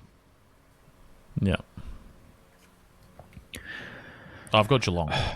It's going to be hard. I think I have to tip Geelong. I've got to be sensible here. I don't like it, but given that you're pretty good in the tipping comp, you kind of got to, don't you? Yeah. We'll take it as you to drop 1. I got you. Now, while I would, emotional hedge, I'd love the boys to get up here. It'd be a big one for the program. Not sure. On Saturday, we got Melbourne versus Essendon at the MCG. Auto pick. Yeah, it's straight into Melbourne. Essendon aren't winning a game for the rest of the year. Essendon going to go all red, you reckon? I'm going to take on my feedback on the radio and go red shorts as well. Clash. I'm not sure if that'd be great with the amount of red on the Melbourne kit. Well, they should be predominantly dark, like navy blue. Yeah, right. There's a big splash of red in the V. Well, what are you going to do? Black with white shorts? Certainly not going to do that. That's what they're going to do. They're going to do white shorts for the Bombers for sure. Yeah, with the clash all red. Yeah, I imagine. Yuck. Yeah. Good thing not many people will be watching. 1:15 on a Saturday. Fuck yeah. Yep. Oh, another toilet bowl out at Optus. North Melbourne home game at Optus. Obviously selling this game over to the West Coast. North Melbourne hosting the Eagles. I think North bounce back here, and West. Oh, I don't know actually. It'd be take your mouth guards to training sort of week for North Melbourne. Yeah, Clarkson's going to be... Yeah, I'm going to have to go North because I have been saying that the boys are actually good. Yeah, West Coast without Jimby as well. And Yeah, North has forwards. The no Ruben means Larky's going to have a day. Yeah. And there'll be plenty of wraps sold, not many sandwiches on the day. Plenty of Suves, not many Reubens. Oh, I saw the Ruben thing. I didn't see the Suv. That was good. Thanks. Oh, I love Put a a pin in Ruben it for next too. week. Yeah, hold that one. I'll just clip that and I'll play it next week for you. Yeah, thanks. And then Adelaide Oval, Port Adelaide, Sydney. Sydney are going to win this unless they trip on 17 banana peels each. Yeah. Yep. Yeah. Yeah. Auto pick. Yep. That's right. Speaking of auto pick, holy shit. The one game that Hobart gets treated to this year is Richmond hosting Brisbane Lions. Can't wait for there to be 17 fans. These teams love Hobart, and Hobart loves them. It's the famous Tigers-Lions Hobart Zoo rivalry. Yeah. Is there a zoo in Hobart? Not anymore. Good. I think there's one out near Richmond, I believe. Richmond, Tasmania. Oh, that's what they've done. They've mixed it up. Oh, it is actually the Hobart Zoo out there. Hobart Zoo and Aquarium is out there. Nice. Well, actually, my favourite wildlife park is actually Trowana Wildlife Sanctuary, which is in Mole Creek. Yep. They do lots of rescuing of fellas and whatnot. Yep. And their wombats are very friendly. Yeah, nice. I was right, just northwest of Richmond, Tasmania. Richmond's the one with the bridge. The Richmond It is. Bridge. Yeah. That's correct. It's a nice bridge. Shop. It is a nice bridge. Lolly shop, yeah. So, you like hard candy? Maybe that's why. This is the... this is actually incorrect, this stadium name on the app. Should be Ninja Stadium. Arena. Yeah. But besides that, this is the Hobart Zoo matchup. It's Richmond Tigers, as we've clarified, the zoo's out near Richmond, versus the Lions. They might have some Lions there. Who used to be the Bears? Oh my. Lions, Tigers, Bears. Oh Lots of animals. Lots of animals. And after all that, it's the Lions. Yeah. Yeah. And maybe a little trip to Hobart is exactly what their fucking culture problem needs. You too could be sent, if you act up, you could be sent to Port Arthur. There's going to be... This has got Port Arthur Massacre written all over it, just quietly. Nice one. Very good. Thank you. You can have that one for next week. Yeah, okay. Put a pin in it, circle back. Actually, potentially a good game this round is St Kilda GWS for final game of the round at 3:15. I don't care about either of these teams, but in my head, they're on the same tier. So it could be a competitive game of football. That checks out. We've got Giants coming off the bye, obviously. St Kilda coming off a narrow loss to the other Sydney team. Naz back. Naz back, and based on last week's performance against an actual good team, surely they get it done. And the famous AFL team no good after the bye, allegedly.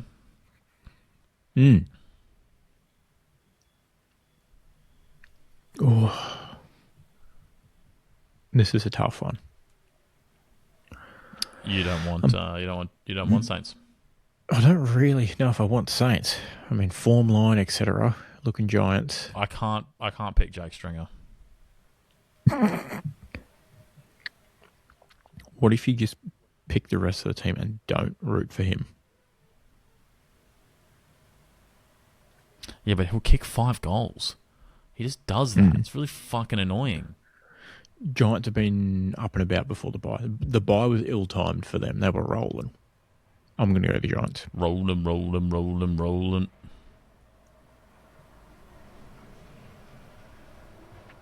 Go on the Giants. You're doing the Giants? Yep. Whoa, this could make or break your tipping season.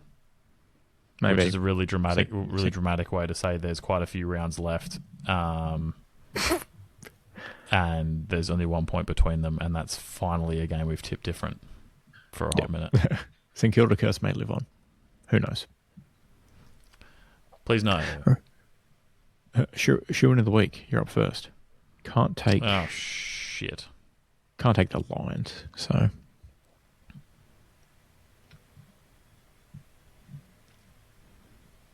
I think there's a couple of options here. Yeah, I think I gotta go. I gotta go the Swans. Ooh, okay. You just going for the offensive firepower pick? I'm going for it's the same. It's the same logic in the way that I gotta go for pick a team to be good as opposed to a team being bad. Whereas the Demons are the Demons, and they're playing a bad team. Whereas the Swans are pretty fucking sick. Yeah. And they're playing. And this is going to be their banana game. Just you wait. God damn it. Well, hopefully not. They almost slipped last week. You've gone back to the well. A lot of faith in the Swans. Can't wait for a 3-point margin. As a now Sydney fan, a lot of faith in the Swans. I do have a hat. Sydney resident. Yeah. El Residente, they call me. Nice one. All right, Thanks. I'm going to go to the D's. Yeah, damn it. Fuck. If Sydney lose and Demons win, I had the opportunity to do that because that was my other choice. I'll just be mad with myself. Yeah. It was those were the picks. Those were always the picks, I think.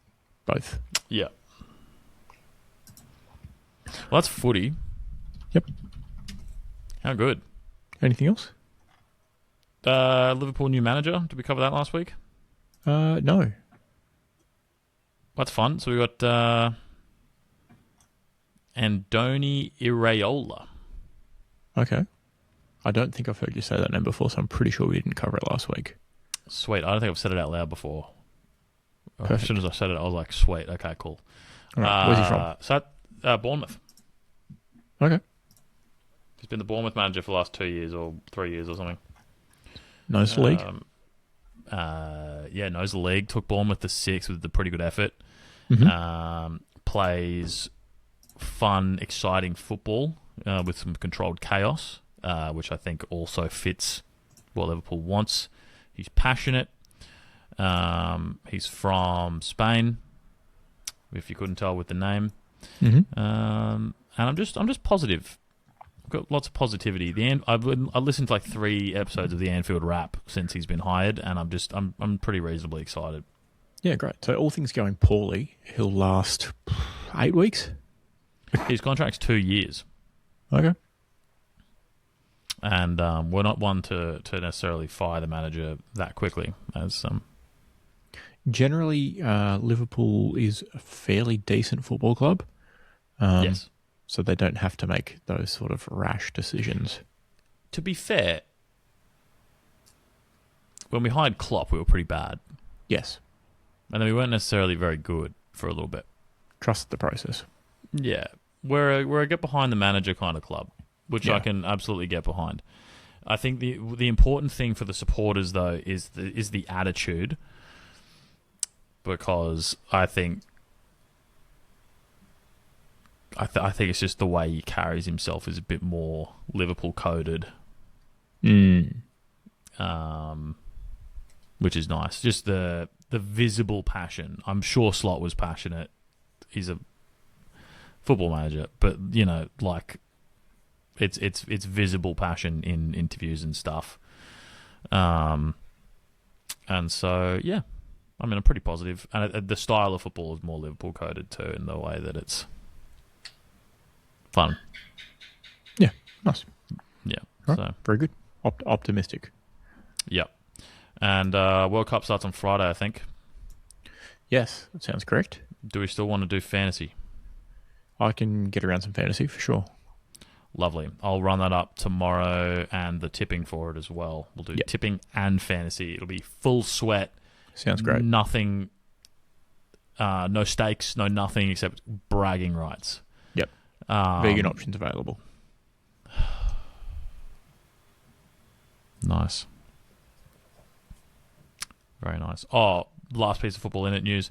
The United States are making the Iranian football team, they're not allowed to stay overnight in America for their games. All 4 of their group stage games, even though it's spread between North American countries, all 4 of them are in the US. And what, they have to fly in for the game, fly out? They have to fly from probably Mexico City into LAX, which I've been told is 3-4 hours or something, 3-hour flight. And then you can imagine a bunch of Iranians getting off a plane are going to get held up at TSA for 2 hours because they're moderately racist. So that's 10 hours of travel a day, just getting into America, not including checking in onto the... I don't know how it's going to work. Surely they got a PJ, right?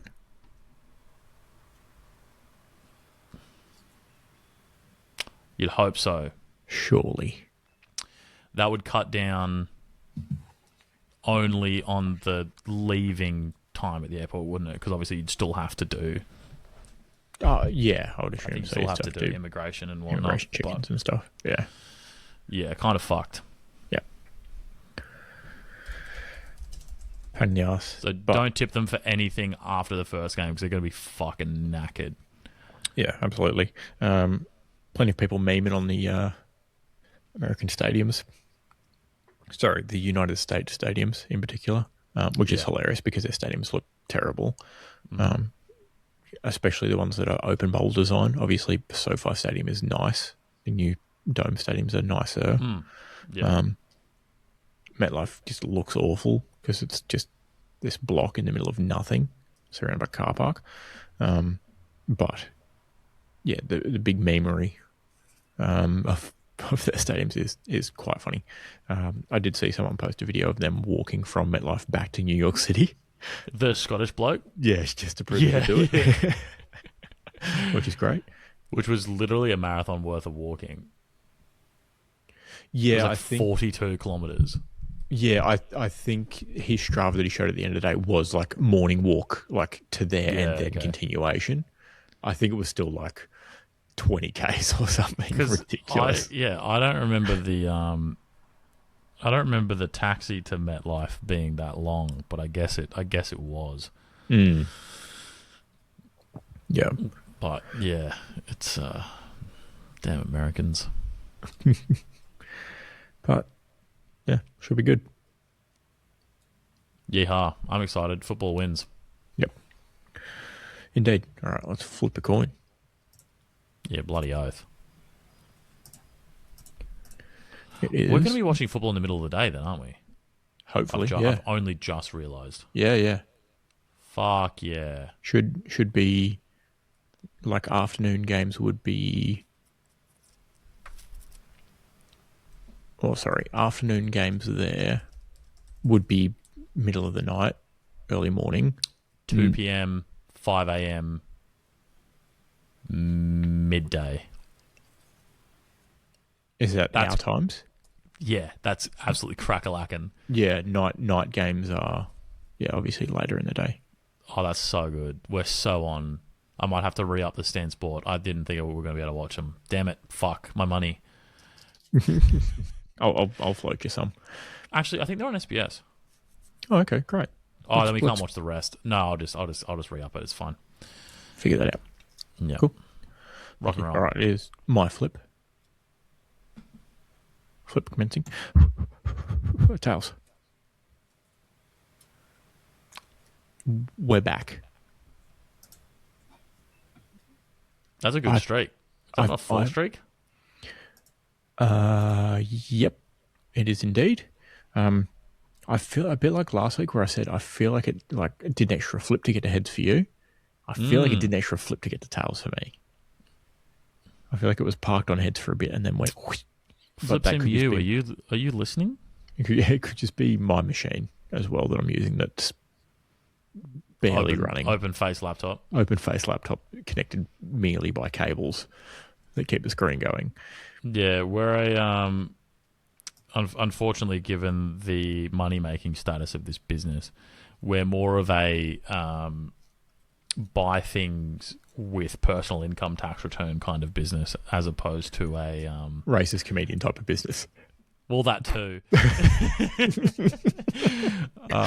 I was going to say buy things before end of financial year in order to cut down on tax to be paid. Yeah, kind of business. Correct, yes. But of course, you make no money, no pay tax. We're businessmen. We're businessman.